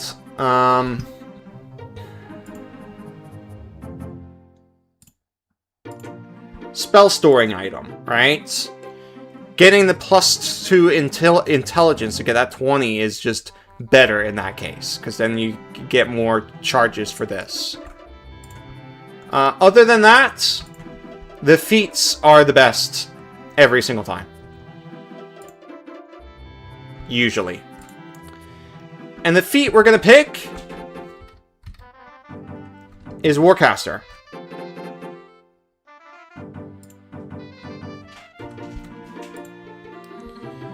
And, of course, we're going to improve our charisma score because we're a warlock, right? Now we have advantage on constitution saving throws. All we're really concentrating on at this level is the Cloud of Daggers and Phantasmal Force and maybe Hex. So our concentration is, it's still pretty important because we don't really have that much ammunition, but still though. Once we get 3rd level spells, that's when our concentration becomes super duper duper important. So we're prepping for that really. And then there's also the reactive casting and stuff like that. Maybe you can get an Eldritch Blast off or whatever. And yeah. That's that. Did I pick the spell? I don't remember. No, I didn't.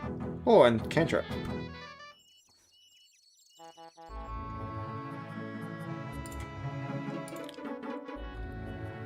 We're 67 people. Okay. That's a lot of people. Hello, people. So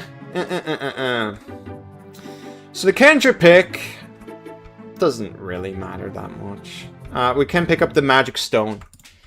That's for way later. We will be messing with Animate Dead eventually.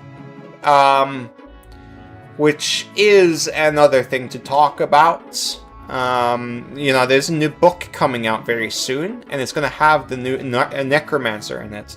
And I don't know if they're going to make Animate Dead. I don't know if they're going to leave Undead Thralls, that's what I should say. That feature alone. I'm kind of praying to Tiamat that they actually keep it powerful and they don't, like, gut everything. But lately with Wizards of the Coast, I have a feeling they're gonna butcher it. I haven't bought the new book yet, so I'm not actually excited for this book. If you took Cure... We have Cure Wounds. And yes, you can absolutely heal your friend as they walk by if you want. Whatever. The bad thing about that, well, I guess it doesn't really matter because we don't really have the shield reaction yet. But it will be a problem later. Hi, Packy Wacky. Hello! Toxic City. Toxicity. That's probably not how you pronounce it. That's a System of a Down album. They have a song where they talk about pulling a tapeworm out of their ass. I love that song. It's called Deer Song or something like that. I forgot. It's been a long time since I listened to them. Anywho. Spell pick. We could go Misty Step, but no. We are gonna go... We could also go... Do they get Rope Trick? No, they don't. Mirror Image is an option, but I never see myself casting that.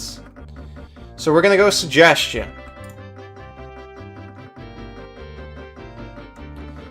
The thing with suggestion is, well, it depends on how your DM rules it. But if you guys are going with the 2024 version, oh my god. This is another case where I would say, oh, no DM would allow this. But there are DM who would allow this. That's just the facts. Some DMs don't think it's a problem where suggestion doesn't need to sound reasonable anymore. I rule it the old way, where suggestion has to be reasonable. Because, like, oh my god. You can easily do stupid things with this.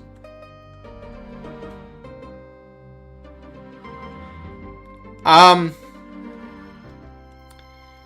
thing with no, I mean, I don't hate you for casting this. Even with the old, even with the new rules, I wouldn't really mind it too much. But I mean, it depends on the context. It's obviously a super duper duper strong spell, and it is ridiculous with this new version. But I don't know. It's not like game breaking, and I wouldn't hate the player for doing this. Because the thing is, like, if I was a player, I would be doing this. And I don't hate myself.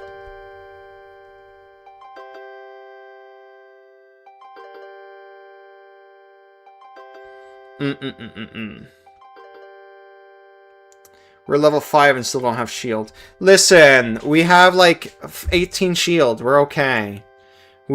Listen, you would 40 found if we didn't because we're Artificer 1.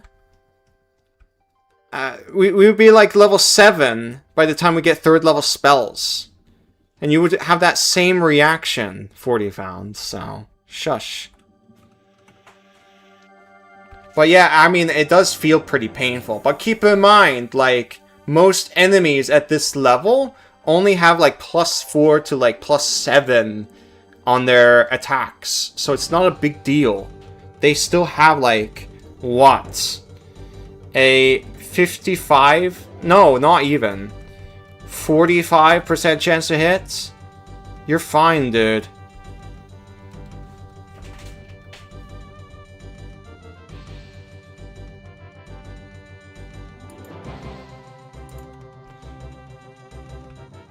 Fifty percent to 40, 45, 55, around that part.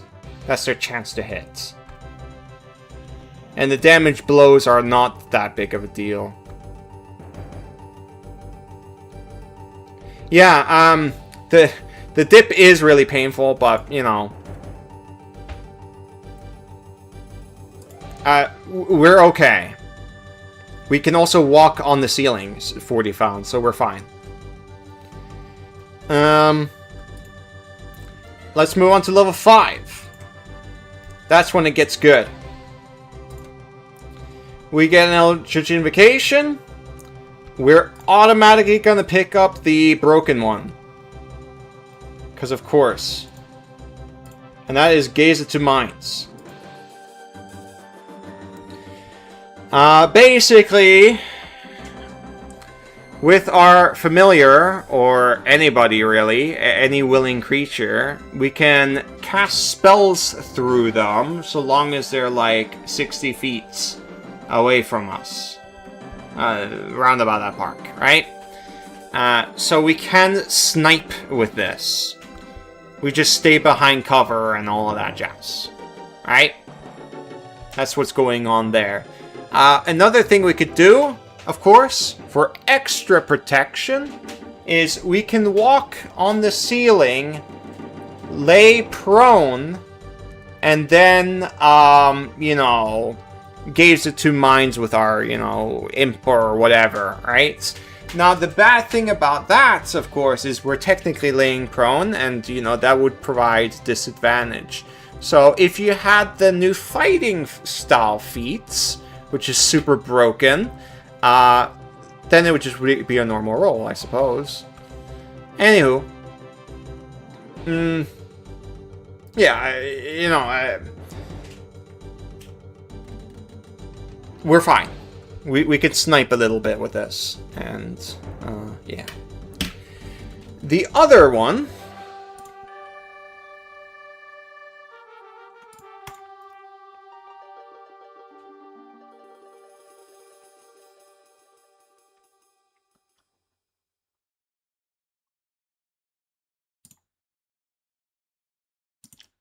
The other one I haven't decided yet. I don't think it's going to be this. Probably not. I think for extra mobility, we're going to go with the jump one. Which is Otherworldly Leap. When I make this into a proper video, a guide, you know, of course, I'm going to accumulate your comments and, of course, chew on this longer than I am doing it right now. Right? But yeah, right now I'm just grabbing Otherworldly Leap. If you guys can come up with something better than that for this level, I'm all ears. I've got big ears.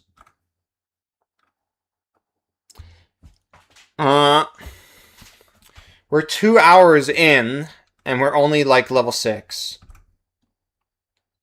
So we're being very slow bold. Slow bro. That's a Pokemon.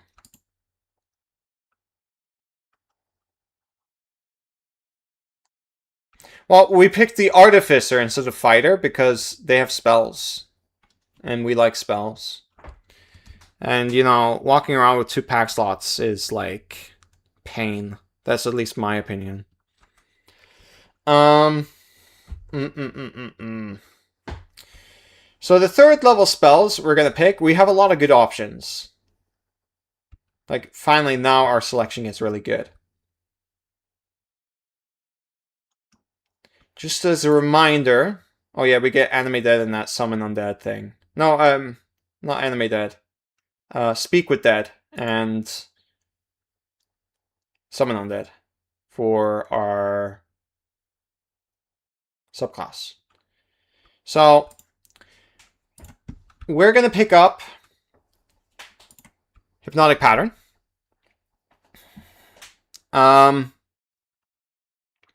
Hypnotic Pattern is one of the best shutdown spells. Wow, one of the best. It's just really good. It's one of the it's the best one when it comes to 3rd level spells, really. Lately there's been a push against Hypnotic Pattern. I've seen people argue that Fear and even Slow are better, which is so absurd to me.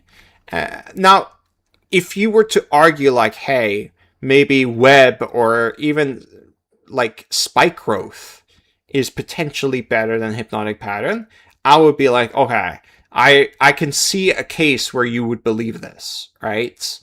But no, Hypnotic Pattern is the best one. And I've also seen nobody compare Hypnotic Pattern with Sleet Storm. Sleet Storm is another great one, although Sleet Storm got nerfed very recently in this new version. Before, it was huge.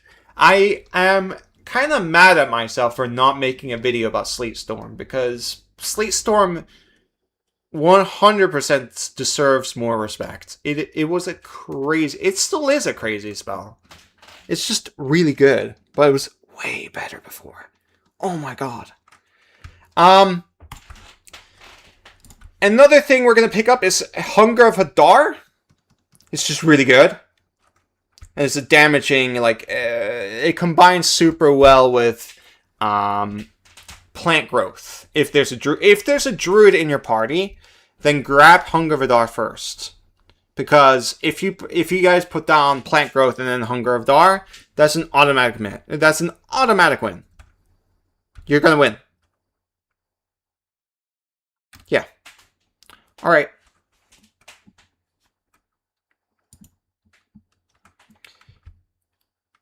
It's because of charm immunities.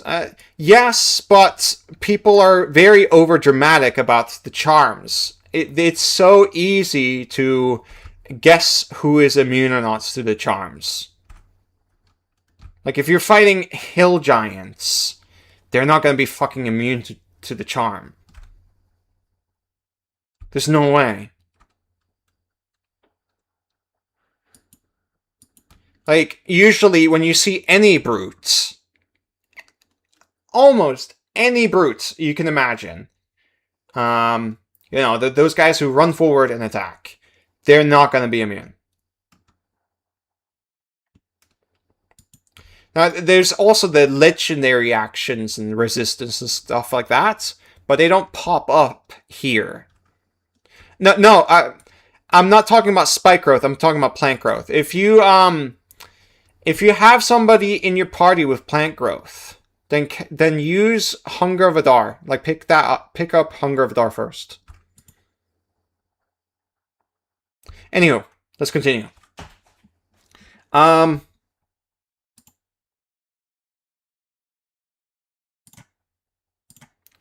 Actually, let's not grab 6 here. You could go for 6 if you're doing super well with money. And there's a lot of downtime, right? But that's hard to know. You'd have to feel for yourself how the campaign's going, right? And like if you know you're gonna be on a ship for a while, then yeah, grab the level 6. So here, I recommend you finally go wizard.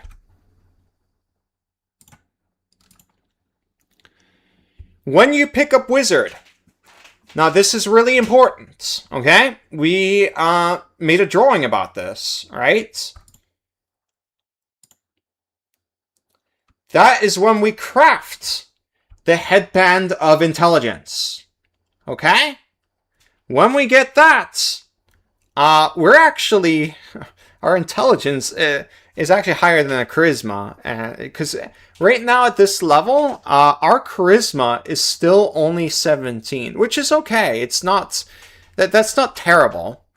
We still need to improve it one more level, but, you know, yeah. Anyways, craft the headband of intelligence. We need to get smart.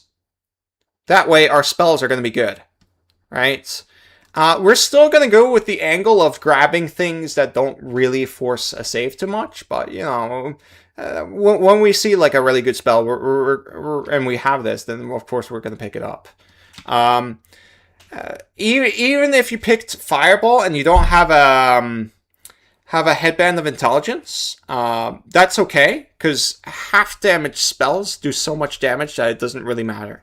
It is actually crazy when you do it, when you crunch it on a calculator. Like the DPR loss is not that low if you dump it to like 8. I made a video about it years ago. Anywho, craft this. That's when we craft this. And of course get half plate. And yeah, I assume you have a a rod of the Pack Keeper, and maybe a weapon of warning. Yeah. Eldritch Knights at a different. We could do that, but I don't know. I don't know. I'll think about it. I'll chew on that. I don't think it is the play, but I'll definitely chew on that. Anyway, Wizard. Arcane Recovery. This is really good. Everybody who underrates their wizards forgets about this feature for some reason. Yeah. Ritual. Gonna make things easier for us. We're gonna pick up a bunch of rituals now, too. So, first thing we're gonna grab, Detect Magic. Not Flying Familiar, we have that. Fog Cloud. We probably don't need to Identify. There's probably a party member with that. Magic Missile. The reason we won't be casting this, but it's nice to have because we might craft wands of magic missiles. Okay? So that's why we pick it. Shield, that's the important one. We have to have that. 40 fan was complaining about it. Silvery barbs. I think that's 5 picks. 1, 2, 3, 4, 5. Yes. Silvery barbs. We only really use this when somebody crits against, you know, like an ally, really. But keep in mind, even though like people say this is broken and it's usually the most banned spell in the game currently, the bad thing about casting silvery barbs is when you cast this, you can't reaction cast shields. So, and that can backfire on you. But, yeah. If you're good at staying away and up on the ceiling, you know, you shouldn't worry about that much. Maybe you have a mount or something like that. Hold on, let me lower my table. I'm kind of getting sick of standing. I've been standing this entire time.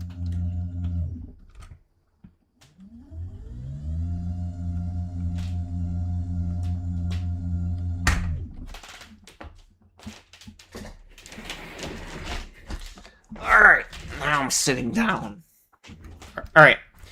Yeah. That's the silvery barbs thing. Talk to your DM and all of that jazz. I allow it at my tables. Players like to giggle like, "Oh, silvery barb's broken," and I'm just like, "Yeah, haha." I'm in on it, but you know, I don't really care if they cast a spell. Unseen Servants. Debatable whether this is the pick, because one of your party members might have it. If not, this is an obvious pick. This is really good at triggering traps. Yeah.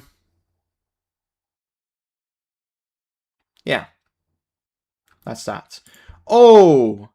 What I should have mentioned with the 5th level feature for Warlock is you could have swapped Hideous Laughter with Hunger of Adar. That's probably what we should have done.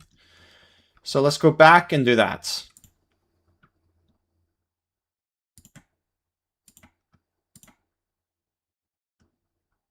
Wait, what? There it is. So, Unprepare, Hideous Laughter.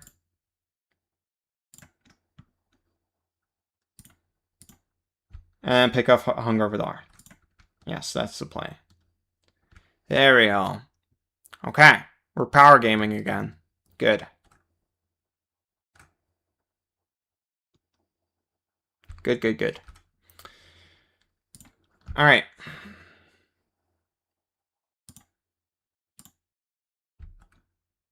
Oh, we also get cantrips. That's right.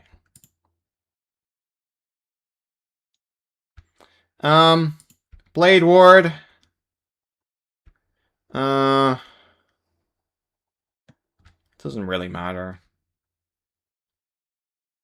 Mending, I suppose. Our spellbook might get ruined. Well, I mean, you choose the material it's made out of, so you should always pick like a waterproof spellbook. The reason why I just mentioned this spellbook thing is because I have gotten my spellbook ruined. Basically, years ago, we had an encounter where there was this river, and I just decided, oh, I'm just gonna trudge through the river because I thought nothing of it. And then the DM ruled later that my spellbook was ruined because I just traveled through I went through a river. So then, you know, I had a bad time that session. So that's why I mentioned the spellbook thing. You could argue that's a pretty bad move for the DM, but it happened. I'm over it. Whatever. That's in the past. Message, I suppose. Actually, Mold Earth. That's a good one. You can play Minecraft with this. Minecraft. Right? You can make cover with this and stuff. Or maybe a trench. Yeah. Now, preparation. Really easy. Shield. Silvery barbs. Yeah, just those. And 2 of them are rituals. Works out.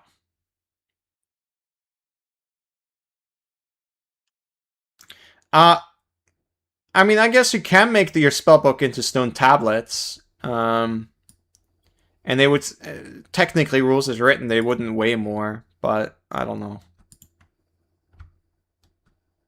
That's a cool idea. I haven't thought of that. I always make my pages be waterproof and be of human skin. Which fits for this. I'm joking, by the way. I don't do that. But, I mean, you could make it human skin for this Warlock because, well, he looks like this. He's scary, you know? Scary kobold. Alright. Level 2. Scholar. So what we would pick here, even though it's not giving me the option, choose Arcana. Okay? Arcana or Perception. Either one of those. I'd probably the Perception is more important, because seeing is just so important. But, up to you. Yes. Next is the spells. So we pick 2 spells.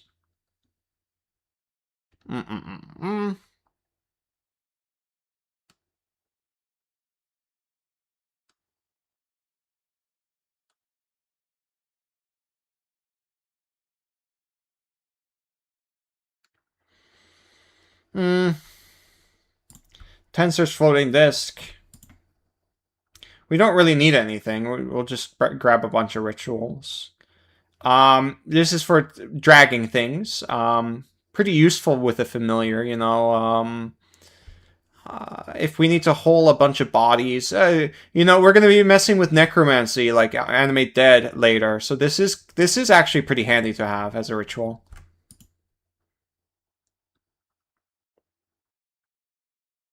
And then the second one, I suppose, can be comprehend languages. Yeah.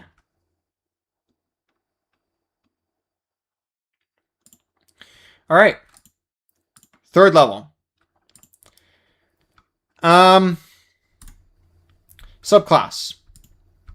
So there is 2 options. All right. There's an ad going on YouTube, so I'll wait for everybody else for the ad to end. I probably made it too annoying for people. I'm sorry.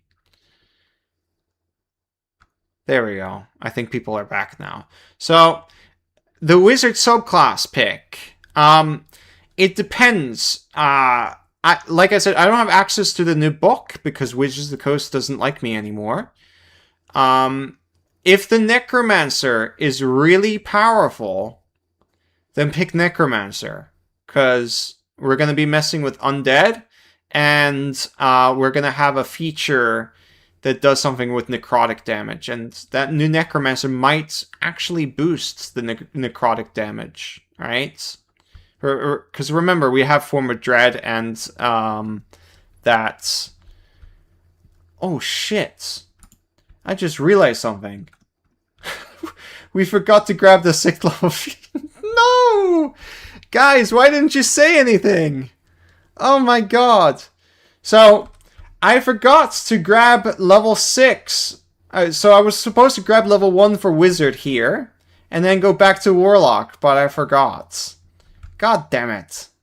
I blame it on you guys. That's your fault. I'm mad at you guys. Fine, we're just gonna jump there then. Level 6 for here.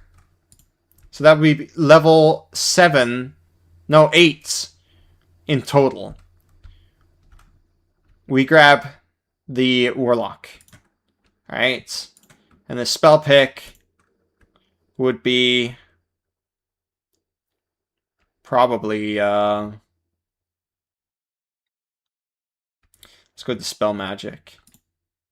Fly is another good one, but we're a vampire. We can walk on the ceiling. So, yeah. Anywho.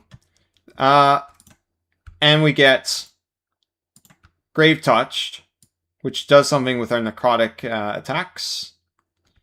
Basically, our necrotic damage... we ignore resistance to necrotic damage when we do necrotic damage, right? And can we change once per turn when you cast? You can change, yeah, and we can make our Eldritch Blast do necrotic damage, you know. And if Necromancer in the new book is very good, then we pick Necromancer because it might even boost the necrotic damage itself. Maybe we'll get some HP when we kill people. I don't know. I have no idea. But since we have no idea what the new Necromancer does, we're actually going to pick up not Abjure, which is definitely a thing we can pick, but we're going to pick Evoker. The reason why is because of Potent Cantrip. It makes it so our Eldritch Blast does half damage, which is really good. It's a little bit memey, but yeah, I mean, half damage is really good. And that way also, we don't really need to care that much about our overall DPR. Or like baselines or any. I mean, we already meet the baseline no matter what because we're a Warlock, but you know what I mean. This is just really good. And our Savant, we're gonna pick up. It doesn't really matter right now. Shatter. And isn't Binding Ice a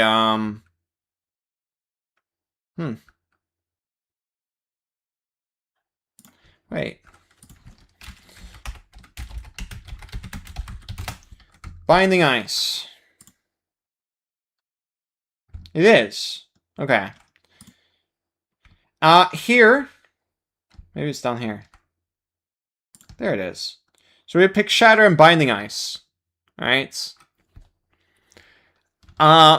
In case you guys have no idea what Binding Ice does, is it's a cone damage spell. It forces a con save, but it's also got like a built-in control where you can turn enemies' feet into ice, right? So they can't move. Their speed is reduced to 0. And yeah, it's just a really good spell. We might cast this more than Shatter. Yeah, and also like Rhymes Binding Ice doesn't burn the web, and we're gonna of course be casting web with this build. I know we have Hypnotic Pattern, and of course we've been casting Hypnotic Pattern and that jazz, right? But sometimes, you know, like in hallways and stuff like that, web is the bigger play than Hypnotic Pattern. So yeah, let's pick up web. Add spell, 2nd level, 62 people, 61 people. You guys, oh, still quite a few people here. I thought I would be streaming to, like, I don't know, 10 people. So, yeah. We pick up web. You guys know the drill with web. Put it down hallways and always anchor the webs to, like, the ceiling if it's possible. Basically, make it hell for the enemies. And if you need extra control, you cast the Binding Ice that I mentioned. Yeah. And the other pick can be...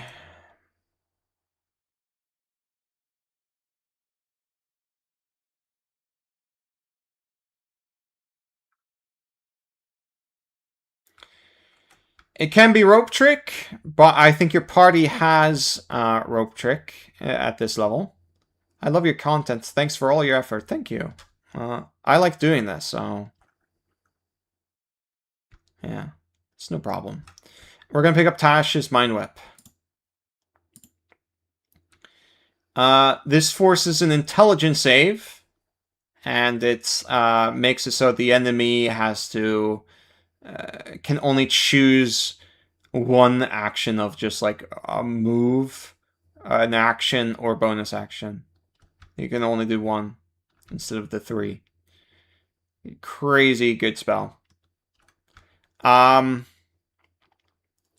don't know if you're going to be casting this for this build, but you have it.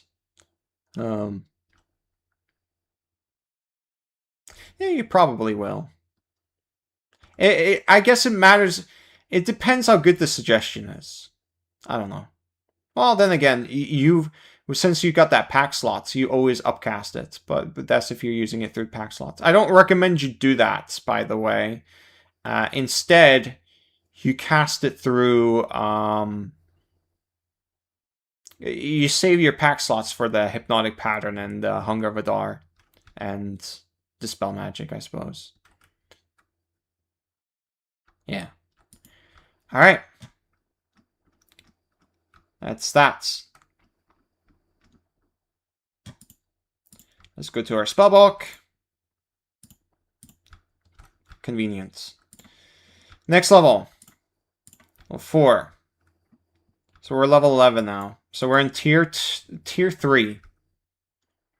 Kind of painful progression. I mean, we still have our 3rd level spells and all that. But we're doing pretty well. This is still optimized.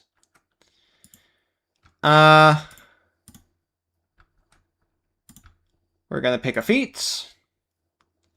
And the feat we're going to pick up is probably... Well, we need to improve our charisma. So...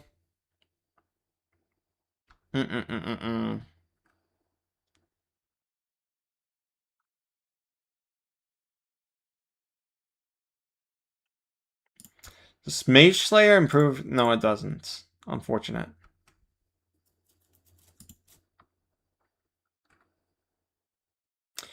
I mean, a really good pick, like, off the bats would be Alerts. But again, we need to improve our Constitution. I mean, Fate Touch. Fate Touch is... We don't have, Inspiring... Does this improve charisma? It does.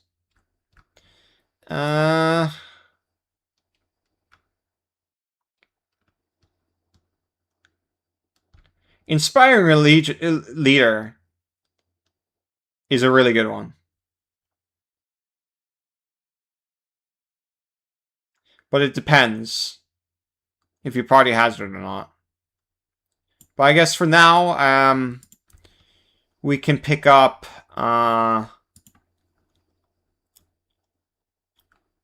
Fate Touched. Just so. Yeah. So Fate Touched. We have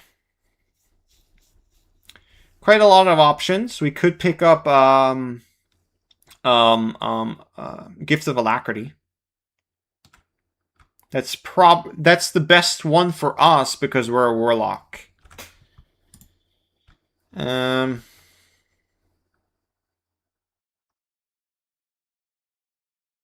we go. Gift of Alacrity. We could also pick up commands. That's a pretty good one too. But since we've already got Suggestion and Mind Whip and all of that jazz, I don't think we need it. We're picking up Gift of Alacrity. What are we trying to get out of Wizard? Well, we are improving our cantrips, and we want to get Phantom Steed and a bunch of Undead. And of course, we're crafting things because we're level 6, and we don't need sleep anymore. We've already reached the end of our Warlock dipping. We've already level 6. So our build was basically online a long time ago. I was just too busy progressing and I forgot to mention it, guys. Guys, I'm having too much fun leveling up. I get so excited when I talk about features and things. As for Rope Trick, I already mentioned that I assume your party already has Rope Trick handled. So that's why I didn't pick a Rope Trick. I guess I could talk more about crafting. This steep. If you've got nothing else to like craft at this level, you've already crafted all your things your party needs, the Rod of the Pack Keeper, Broom of Flying. There's just so many things you can go with it, with crafting in general.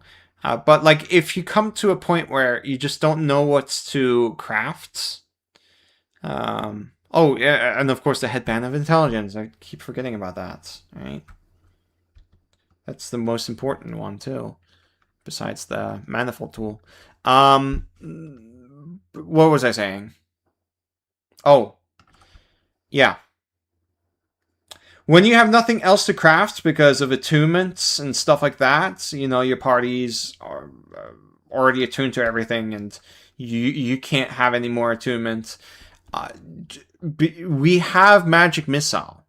So I just recommend from then on until you get something new to craft, just craft Wands of Magic Missile. Or even, hey. You might... This might be brutal, but you could potentially try to craft a rare magic item. Like, I don't know. Let's look up a good rare magic item for you to craft. It's going to take forever, though. But it is something to do if you've got nothing else to craft. And you don't feel like printing Wands of Magic Missile. Let's see here. Because, you know, keep in mind, you guys don't need sleep anymore. So it is absolutely possible for you guys to go for this. Because it's just a billion times easier to do now. I mean, a health, that's not a bad one. Lol. It's a little bit of a... I wouldn't say meme item. It's a pretty safe item. But it does require attunement. So, yeah. I feel like you could probably get better options than that.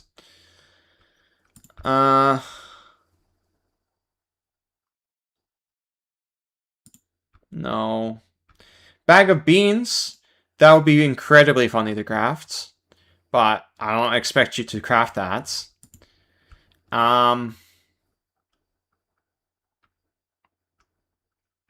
Beat of Force.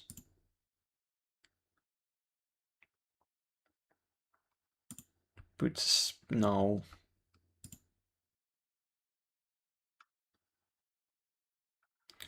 That's the Dimension Door one.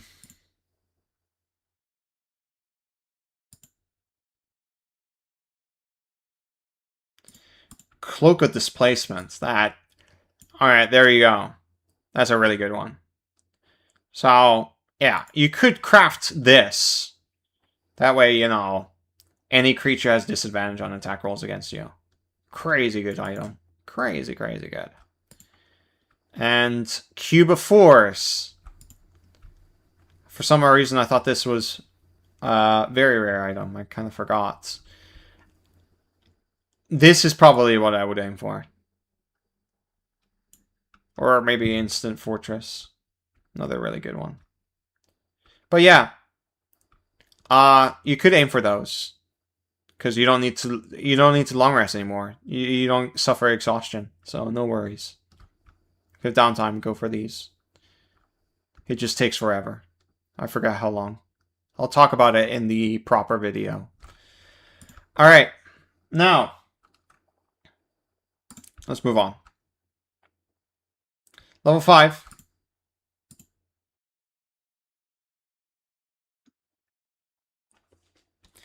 We get Memorize Spell. When we take a short rest, we can replace one of the spells. We probably won't really be using that, but who knows. It's nice to have.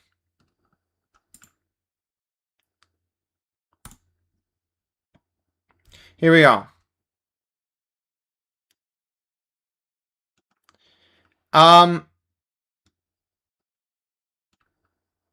Ape Man, any elf really, but it doesn't really matter with this build that we're doing here because we picked Artificer, so who cares? Artificer gets like 3 tool proficiencies, and it's we get the important ones. And of course, we can craft a manifold tool, which makes it so we can do whatever we want. Now, animate dead.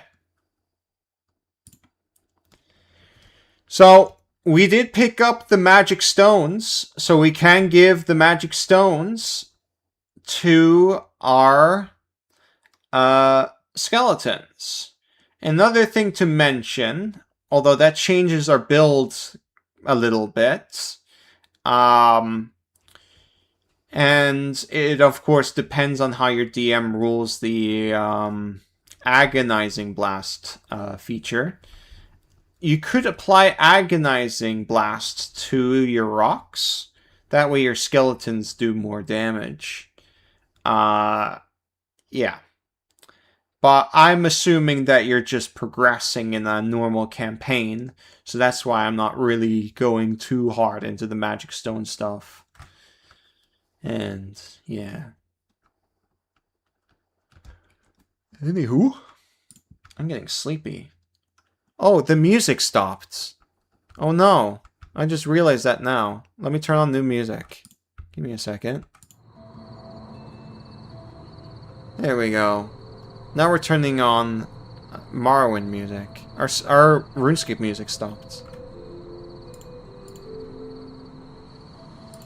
Where's chats? There we go.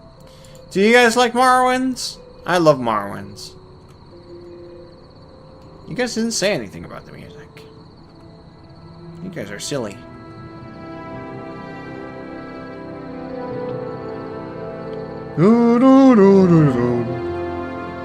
Is it too loud? I don't know.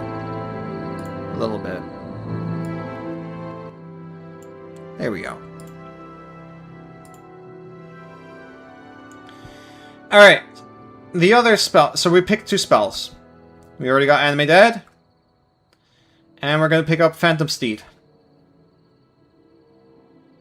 Where is the Phantom Steed? There it is. For those that don't know, this steed is stupid broken. It can move 100 feet. And then, you know, when you're riding it, you can make it do the dash action without taking any of your actions. So that means it travels 200 feet. And of course it can disengage for you for free and all of that. It's just crazy, crazy, crazy broken. And on top of that, it's a ritual. So you don't even need to cast a spell. Now keep in mind, it only lasts an hour. And of course, it's using the statistics of a regular horse. And there's the fade thing, but you're gonna have to talk to your DM about how they roll it. Anywho, crazy good spell. Crazy good spell. That's it for level 5. Now we move on to level 6. We get Sculpt Spells, which is going to be handy with our...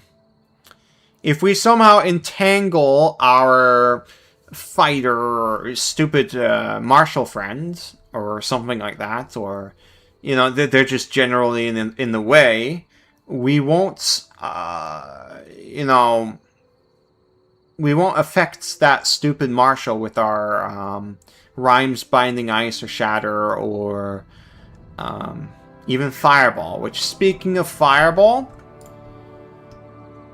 we are picking up Fireball. Now, the bad thing about Fireball here is Fireball at this level has fallen off. It really has. But it's not terrible. Like, there's still cases where we need Fireball, and it will absolutely make a huge impact, because 20-foot radius sphere is huge, and also we don't damage our friends with it. So plopping fireballs at our feet is just really good. But overall, we can short rest, animate dead, and stuff like that, because we're a Warlock at level 6. Which is crazy. We can gather quite the army. And we don't... Also remember, we don't need to long rest at all. We don't suffer from exhaustion, from lack of sleep. So, just short rest every night. Just keep spamming the short rest, and you'll gather a huge army. You're going to be a crazy necromancer. That's what we're doing. That's the build. Late game. So if you were worried that we're not keeping up with late game, well, we are, because we just got 1 billion undead. Now, of course, you should summon whatever you feel comfortable with.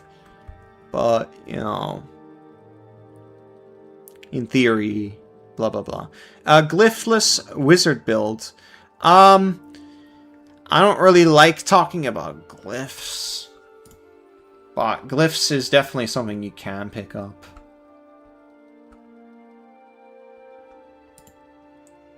Glyphs is pretty good at this level. Your party can do something fun here. But I don't know. I don't really feel like exploring it. Maybe I'll talk about it in the video. I don't know. But yeah. I picked Fireball. I picked one more. Wait, did I pick Fireball?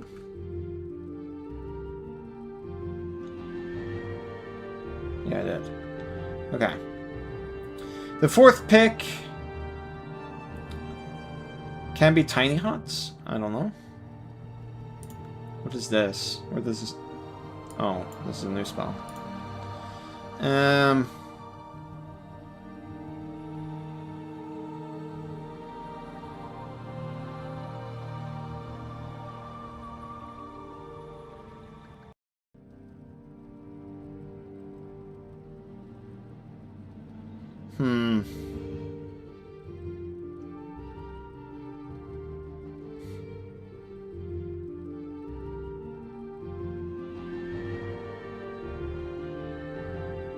I don't know. What should I pick? Everyone's saying glyphs. Selenia's Viper is a really good one. We're gonna pick Selenia's Viper. Basically, this is just really good against enemies with legendary actions. And saves and stuff like that.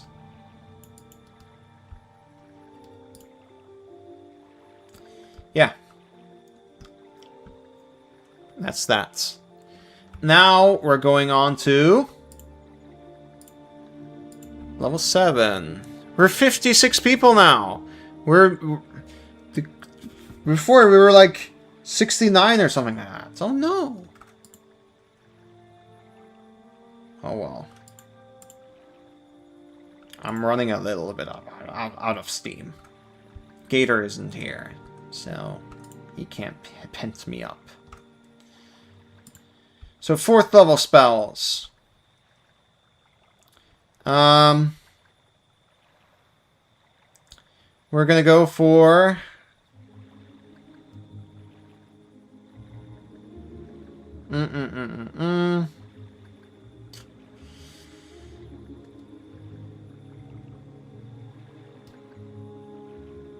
Fire shield? Wall of fire?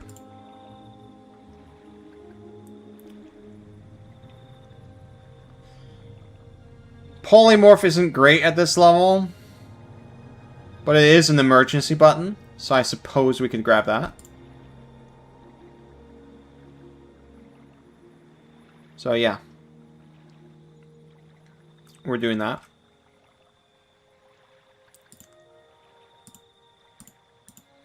I've forgotten to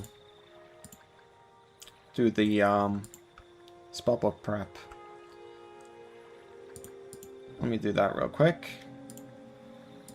Did I forget a... I think I did. That's not good. I did. I should have grabbed 2 more from 2nd level spell list. But I forgot. Shit, guys. This build sucks. This build video sucks. I'll just quickly do that.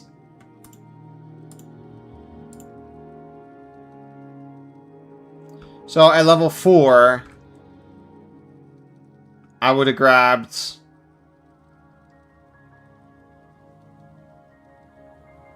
I don't know. We already have... Do we have suggestion? Yeah, we do. Vortex Warp. So that's kind of like a Misty Step, but you target your friend and teleport them into melee, or you can even select an enemy and teleport them into like a hazardous area. It's pretty good. Keep in mind, when you're targeting somebody else, you're forcing a Constitution saving, Constitution saving throw. So when you're doing that, I hope your friend has silvery barbs or something. If not, it's not really worth doing. Yeah.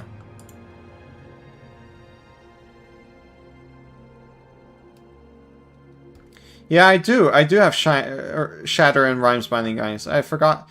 That's right. But it didn't add to my spellbook for some reason. That's really weird. Anywho. I'll mention that in the video, so you guys know that I have it.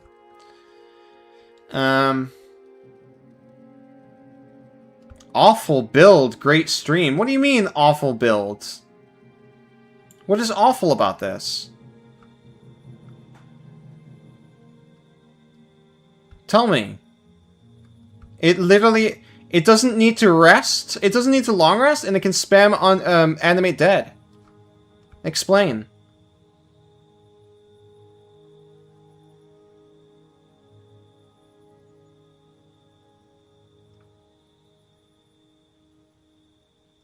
Please explain to me why it's bad.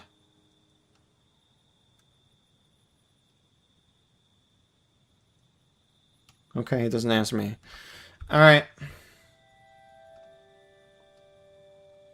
Having 1 billion undead and creating... Oh, you're joking. My bad. It's only bad because I'm kind of on the spot, and I'm... So the video... The stream itself is kind of bad, because I'm kind of put on the spot where I need to rush things a little bit, instead of, like, solid, super-duper think things out. Because, you know... in silence and, you know... With streams, you gotta entertain people and stuff, so... And that's kind of hard to do when you're building things.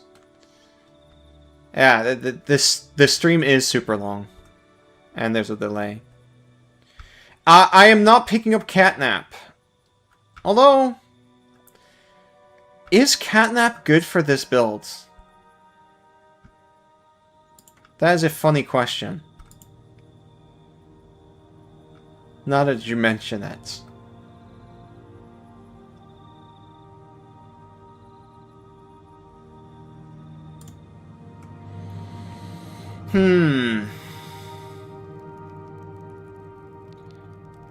Because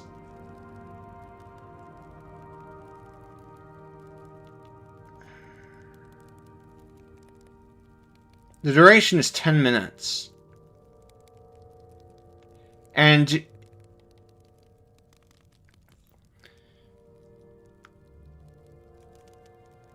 you have 2 pack slots, though.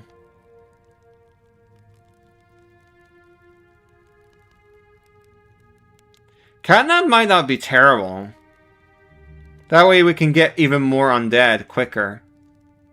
Because we can just, like, cast Enemy Dead, then Catnap, then 10 minutes later, Enemy Dead, and so on and so on and so on. That's actually kind of crazy.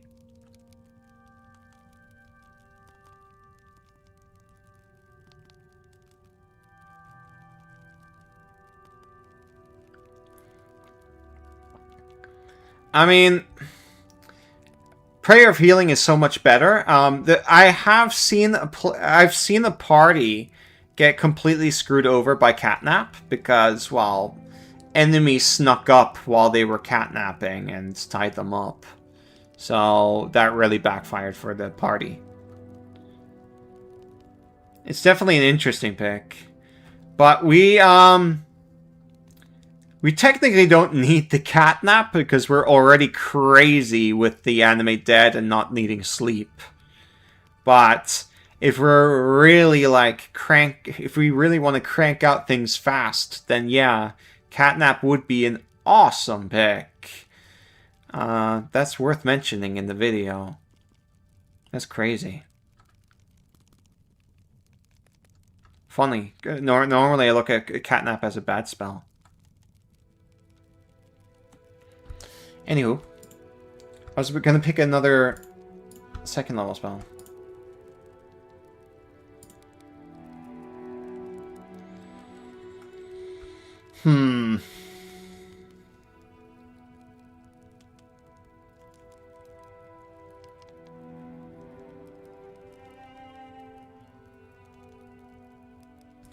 I guess we can just pick up the rope trick.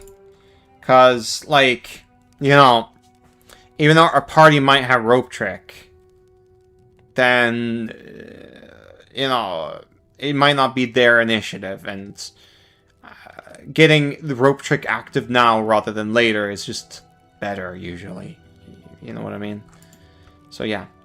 But that was our 4th level pick. Now let's go back to where we were originally, which was 7th level. We don't get any features at 7th level. And we already picked our 7th level features. Our spellbook would normally look like... probably... remove the shield here. We probably don't need Fog Cloud. Oh! Another thing is we still have Otherworldly Leap, right? Which we can put on the Phantom Steed to make it even faster. I did forget to mention that.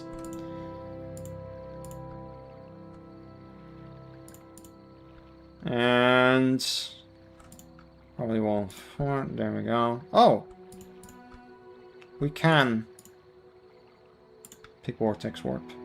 So that's what it will look like. Cool. Alright.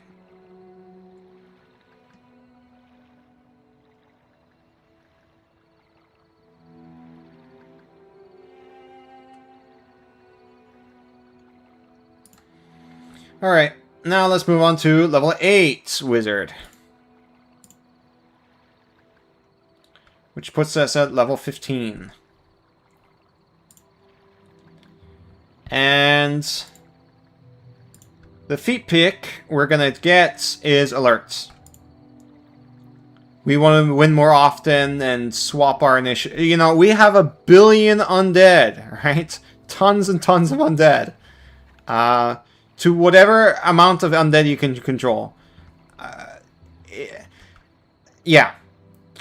So we're gonna win initiative. Most likely gonna win initiative if we have 1 billion undead, which we do have. That's if we're doing that. So, yeah. Yeah. Very important pick. You could have said that we should have picked it up earlier because we picked up, actually, maybe not. The alert should be here. Spell pick. Hello. Curvanos. I'm really bad with names. I'm a kobold. I wasn't taught how to read.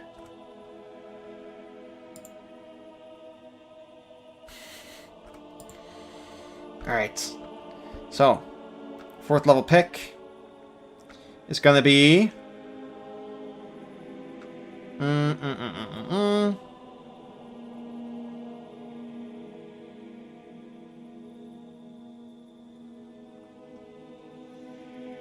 Probably not a 4th level spell, though. Mordenkainen's Hound might be a worthy pick if we did craft our Cube of Force. That is noteworthy. So maybe. Maybe.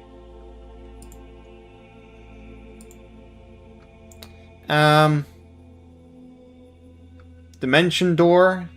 Probably not. Banishment. Yeah, banishment. So, oh shit! I also forgot. Oh my god! Why didn't you guys tell me this? It should be so obvious. We should have picked up Summon Greater Demon. Dang it! You guys are so silly.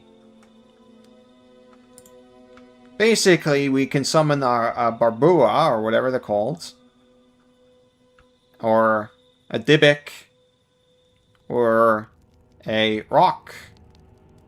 If I remember right, their names. And put them behind enemy lines. That way they'll be more likely to attack those. Because the demon... let's see here. Where does it say? I don't know. I don't feel like reading. I'm getting tired. So, basically... Oh, there we go. Balgura. That's what it's called. Summon behind the enemy lines. They attack the nearest creature. Blah, blah, blah. That's what you do with that spell. Now. Moving on to the next level. I guess I'll quickly pick this. We're doing... Oh, we can't pick up banishment. That's not good. Then we would unprepare Vortex Warp. Never unprepare this. I've seen people do that. Never unprepare web. If you unprepare web, you are a noob. Nobody does this. Or no one should do this. I've seen people do it. It is infuriating. Because when you really need web, you really need web. Alright. Oh, we also get a cantrip pick. I don't know when we got that. It's probably level 10. No. I don't know. No, it's here. We get it at this level. And it doesn't really matter.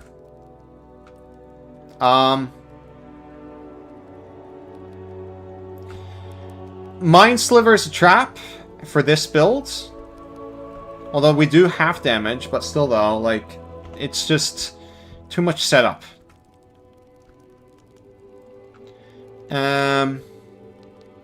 Shape Water.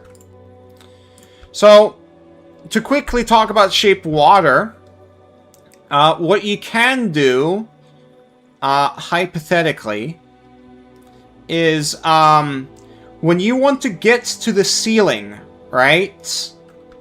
Like, and you're not near a wall. What you can do, in theory, is pull out your water skin and then make a little bridge. Like a skinny bridge to, well, get to the ceiling. But, again, this is really stupid because, well, this takes an action to do, and you should just run to the wall, right? And there's also multiple other things, like you can make bridges and stuff. And, yeah, with just your water skin. But these are very small bridges and not very stable because it's frozen bridges, right? So you might slip off the ice. I'm probably giving you guys terrible ideas, but they are ideas you could probably explore in a safe manner. What else is there? I don't know, ice cube stuff. Let's move on. It's a cantrip. Who cares?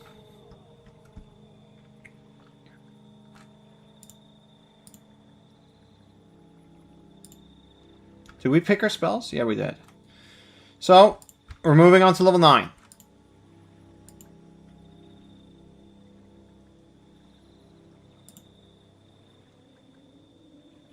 We should get 5th level spells now.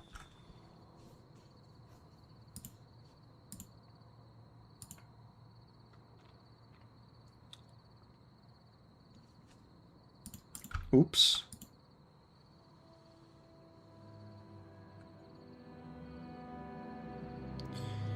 And we're going to pick up Wall of Force. Easy. This is a no save shutdown spell. Alright? And put boxes around creatures. The second pick, Planar Binding, could be a worthy one, but it depends on the party and what the party want to do. Basically, you could knock out your familiar. I mean, your familiar. Your. I mean, the pet. Let me look up the pet. Actually, no. Summon Greater Demon, right? So, you can planar bind the Summon Greater Demon. Your party can knock it unconscious, right? And with a Marshal, that should be pretty easy to do. Or like a Gish, or... fighting against one single Summon Greater Demon in a safe environment is like a nothing burger. It's okay. They're not that hard. Alright, you guys are like level 16, right? You'll be able to do it.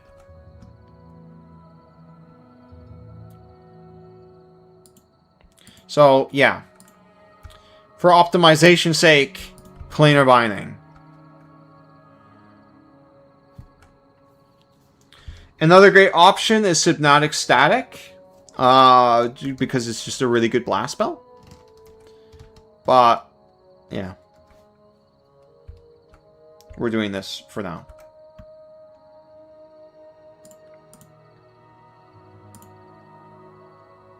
Alright, level 10.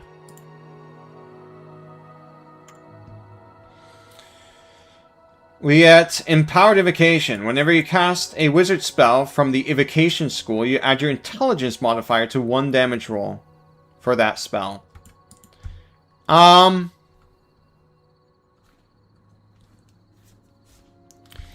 Yeah,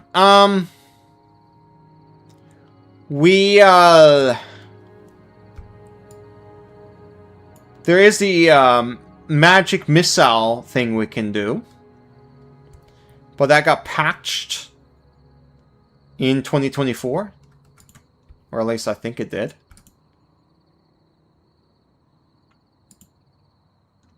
Let me look it up.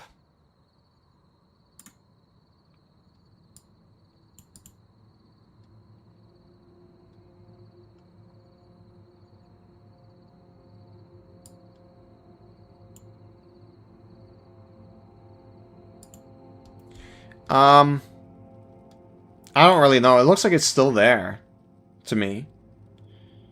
So you could do the magic missile thing, which means you would have to prepare magic missile.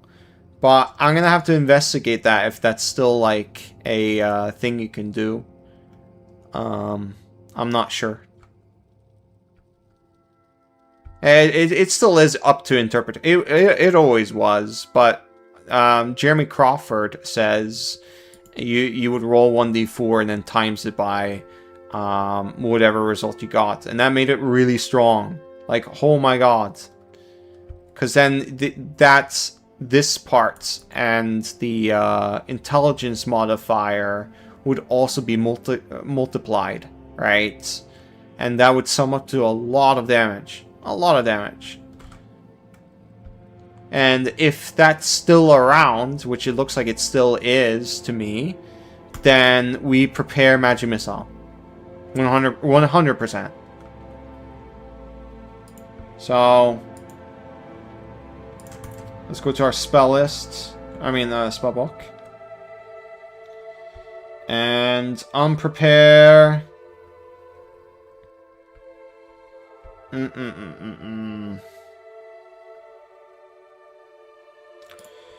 Wall of Fire. And pick Magic Missile.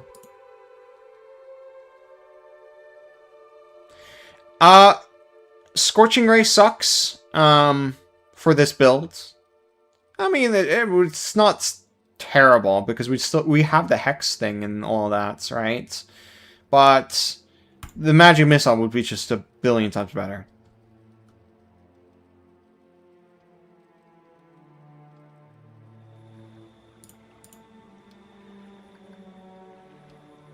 I suppose if you want Scorching Ray for this build, it does a pretty decent job at it. It's got all the things that should make it good. So, yeah. But that's if you want to do it. I just think it's overrated. Like, it would be better in the earlier level than right here when you get this feature, right? Anywho. We're gonna pick spells. Somebody posted a gator. I love gator. Guys, please spam gators to me. It makes me happy. Spam the gators. Gator emoji.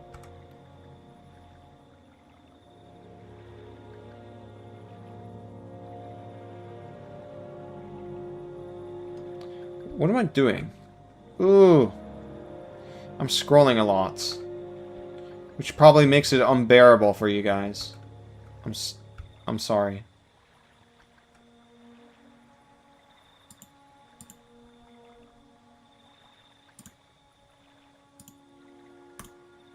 Fifth level. There we go.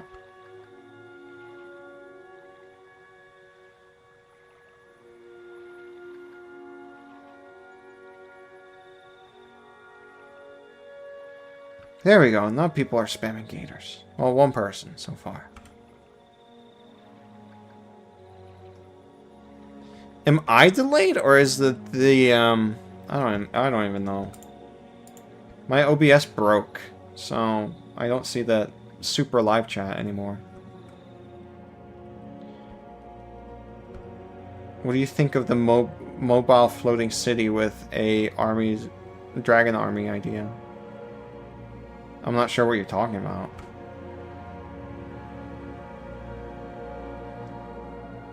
But yeah, now we grab Symbiotic Static. And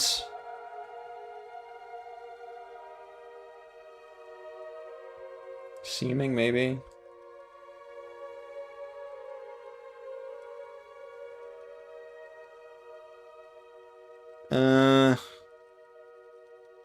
Dance Macabre. That's a really good one.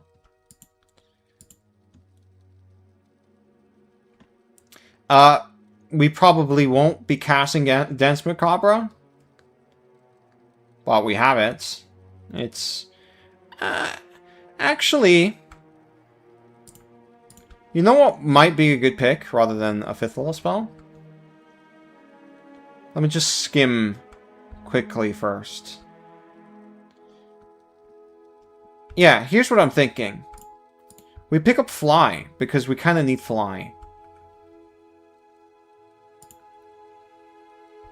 You know, we can use our pack slot with it, too. So, and that's just really good. Oh, tons of gators. I love the gators. And that one has a lot of animals. It's got a tiger, lion, fox, dragons, and lizard. Kobold, that's me! Yes, I know. Gators here.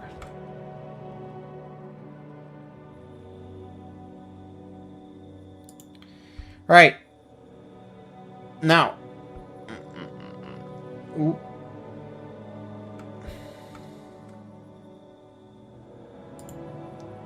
That was our spell selection. So we, of course, prep those. And...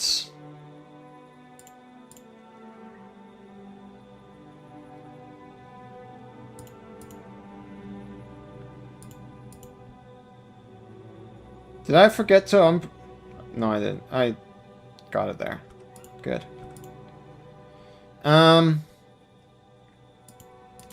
We're still keeping the fireball. We might...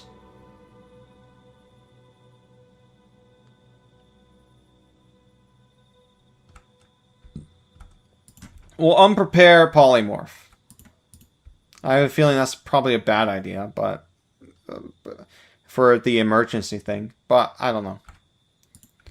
Fly might be more important, because there's a lot of bullshit at higher levels, and yeah, epic things. And then when there's epic things, you might need Fly. So, yeah. Next! Oh yeah.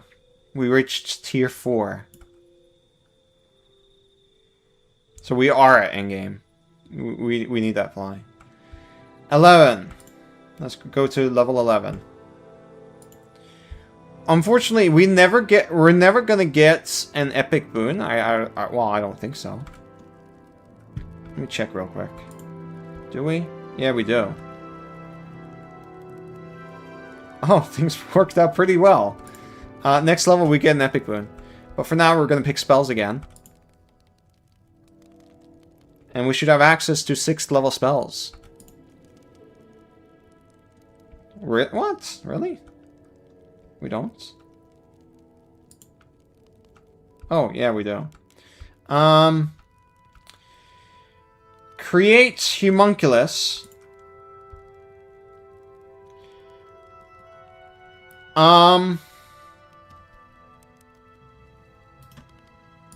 Let me just check real quick, because I don't know this. Well, I don't remember. Well, I know the spell, of course, and I know Homunculus, but I don't remember if it has Arcana proficiency. So let's check.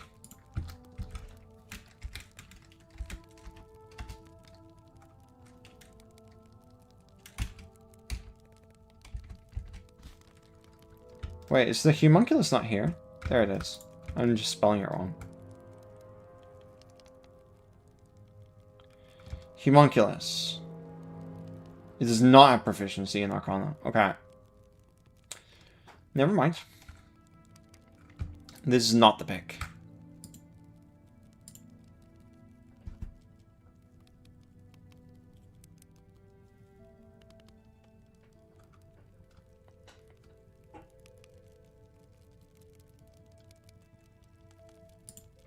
We can magic jar. That's a big one. Mass suggestion, 100%. That's a pick. Scatter's also a really good one. I think we're gonna pick up magic jar because it kind of fits our character. I mean, we literally look like this. And we're a vampire kobold who is an undead too. So yeah, we want that. Next level we're gonna pick up scatter, and I don't know what else. So let's jump to next level. Level 12.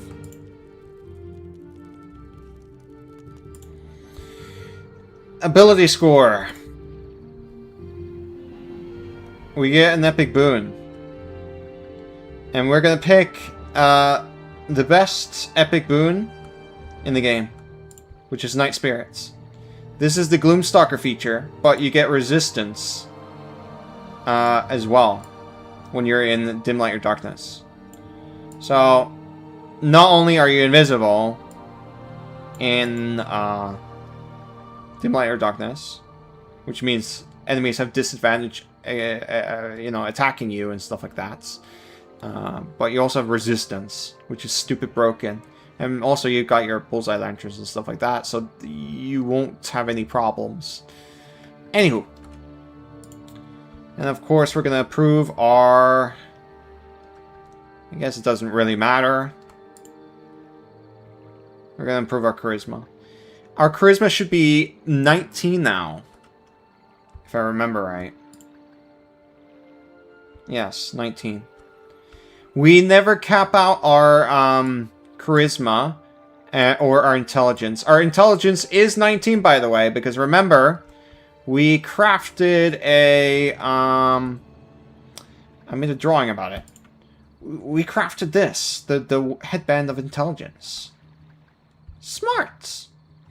Yeah, so that's us. We're happy little gators. I hope you guys like my drawings.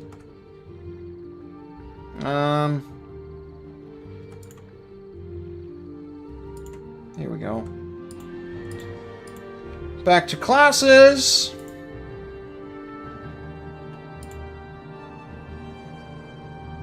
Yes.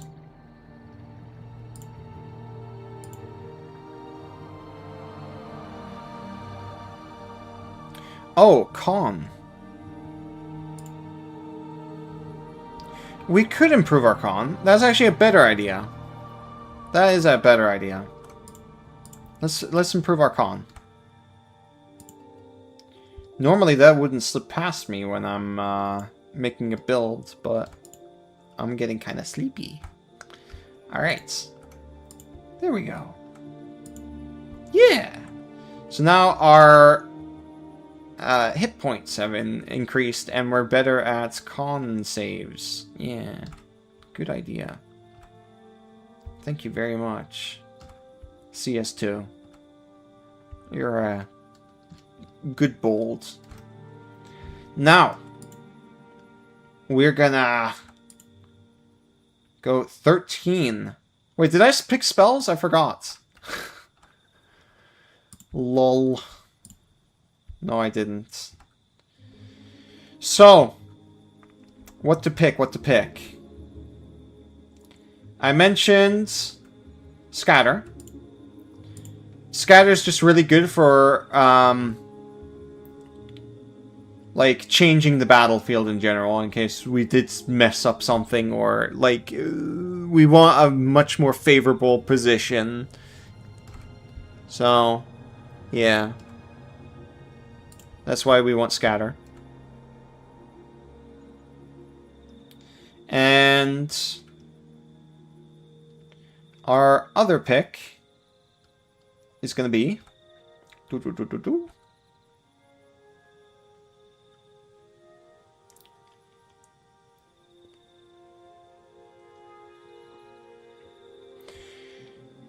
We could go the Homunculus. We really could. We got a lot of summons. That we do. Like, oh my god. Anti... No. I thought that was anti... That's some third-party crap. I think it came from Gunslinger. Chain Lightning isn't terrible. We could pick up the Glyph of Warding here. And do some shenanigans with that. So that's probably the play. Yeah, let's do that. We're at tier 4. I can't give you any full advice on this because it really depends on what the party has and what you guys can put in it, right? But you can go pretty crazy, and you've got some crazy spells yourself to put into it. So yeah. I really should make a video on Glyph of Warding.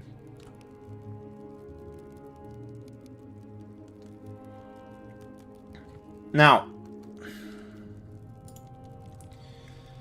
we move on to our final level. We end at 13 Wizard. And we get... nothing. Okay. We just get spell picks. That's kind of boring. Well, I mean, the spells are better than features, so... yeah. I think we get 7th level spells now. Oh, do we end the game with Simulacrum? Okay. That is a worthy capstone. No, we don't. Oh, we do. Yes, we do. Yay! Obviously, Simulacrum. Obviously. This is capstone material, 100%. And, Force Cage. And this is another... this is Wall of Force's bigger brother. It did get nerfed. It uses components now. I think that was the change. I don't remember what was the original. What was the change? But this is just a bigger Wall of Force. Really, it's really good. Anyways, let's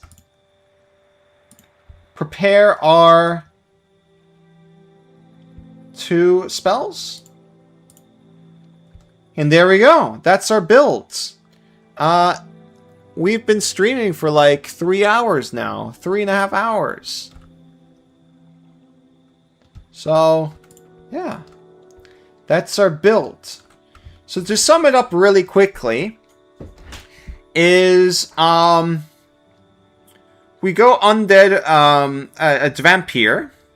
We grab an artificer level for the armor defense and the constitution proficiency, and then we charge level 5 warlock. Alright? And try to craft things like weapon of warning and manifold tool and get the Sphinx of Wonder up and running. And yeah, get things done. Then when we hit level 5 Warlock, we of course grab Hypnotic Pattern and Hunger of Adar. Then we go 1 level into Wizard, pick up Shields, Silvery Barbs, Magic Missile, which is mainly for our wand crafting. Then when we hit level 10 in Invoker, we then prepare the Magic Missile. But anyways, after all of that, we go back to level 6 Warlock. We get the feature that makes it so we don't need to sleep anymore, which is Grave Touched. We want this here. You don't need to sleep, which makes it so in downtime we can just craft all night and get a ton of things done. Then we go back into Wizard, and basically charge to level 5 wizard. On the road there, the subclass we pick is going to be Invoker. Now, I am unsure how the new Necromancer is going to work. If the Necromancer in the new book is really good, then pick Necromancer. Right? That's probably the play. Picking Necromancer. But it depends on what they do with the 6th level feature. Anywho, with the Invoker, we get Potent Cantrip, which makes it so our cantrips with Eldritch Blast does half damage. Like our Eldritch Blast does half damage. But that also includes the rocks, which I forgot to mention. When you give the rocks to your undead, to your skeletons, they also do half damage because of the potent cantrips. Because Magic Stone is your damaging cantrips. I forgot to mention that. Shit. Another thing I forgot to mention, which I've mentioned a million times, is again, once you start getting into the wizard levels, craft the Headband of Intelligence. Yeah. Anywho, back to this. We pick Fey Touch to improve our charisma. Then we hit level 5. Once we hit level 5, that's when our build is just crazy. That's level 12 in total. And with Animate Dead and us not needing to sleep anymore, we can just create tons and tons and tons and tons and tons of skeletons. Skeleton archers. And we can give them rocks. We can give them bows. We can give them even magic. We can craft magic weapons to them too. There's just a lot of options this opens up to. Right? Even though I've been like skimming things really quickly, although this stream has taken 3 hours and I'm thinking of multiple things and all that, like I'm not working with a script. Like, this is a very advanced build, if you think about it. There's just a bunch of things to create and improve and improve and improve and improve and improve. Yeah. That level 12, man, is when the game just turns into like a huge sandbox of opportunities of things to improve. And then everything's smooth sailing. You just pick the typical wizard stuff. And then level 10. What the hell? Oh. I got an ad on the Morrowind music. Anywho, then level 10, you get Empowered Invocation. Then you prepare the Magic Missile. Alright? But that's only if your DM lets you multiply the D4 when you roll it. Which is... I don't know. Yeah. Then you do crazy amount of damage if your DM lets you do that. And... what else is there to mention, guys? I don't know.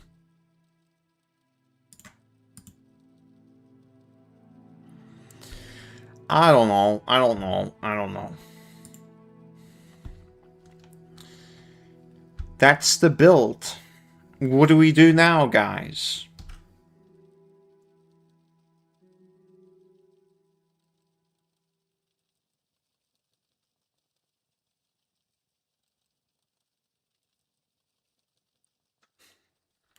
This stream chat is so delayed that's like when you guys want to play D&D but want to play 40k. We can create 40k undead. I think people are sleeping on just how powerful I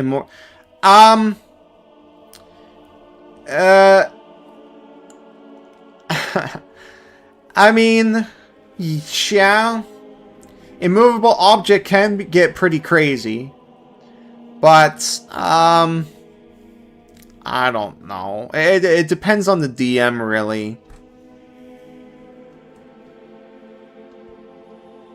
I feel like we would have to get Daniel to talk about that spell. I'm not equipped for that spell. That spell is too crazy for me.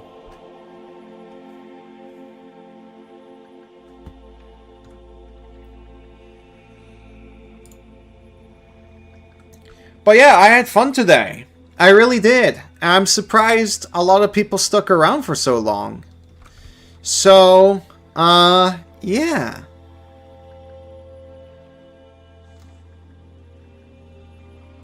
Next time I stream, I am curious, would you guys want me to play a game or something like that? Like we can play Morrowind or something like that, or maybe I'll just DM one-shots. We'll just invite random people from this stream and we'll just play a game. I don't know. I don't know. Damn! I only got 2 likes. This stream sucked. Wow. That's so funny. Alright. I think I should end this stream. Thank you for your build and time, Cobalt. And thank you for staying. I mean, still though, like, quite a few people stuck around. But yeah, I'm gonna take my leave. I'm getting hungry, and I got really tired once we got to late tier 3. I don't know if it could tell. Oh, it's got 38 likes? I'm only seeing 2 from my end. That's weird.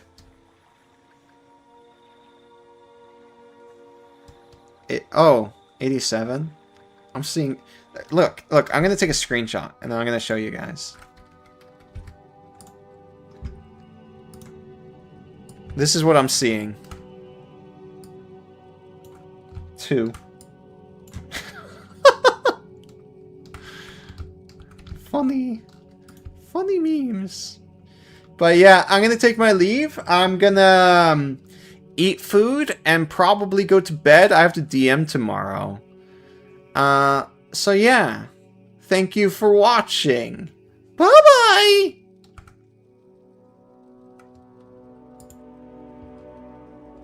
Right, how do I end the stream?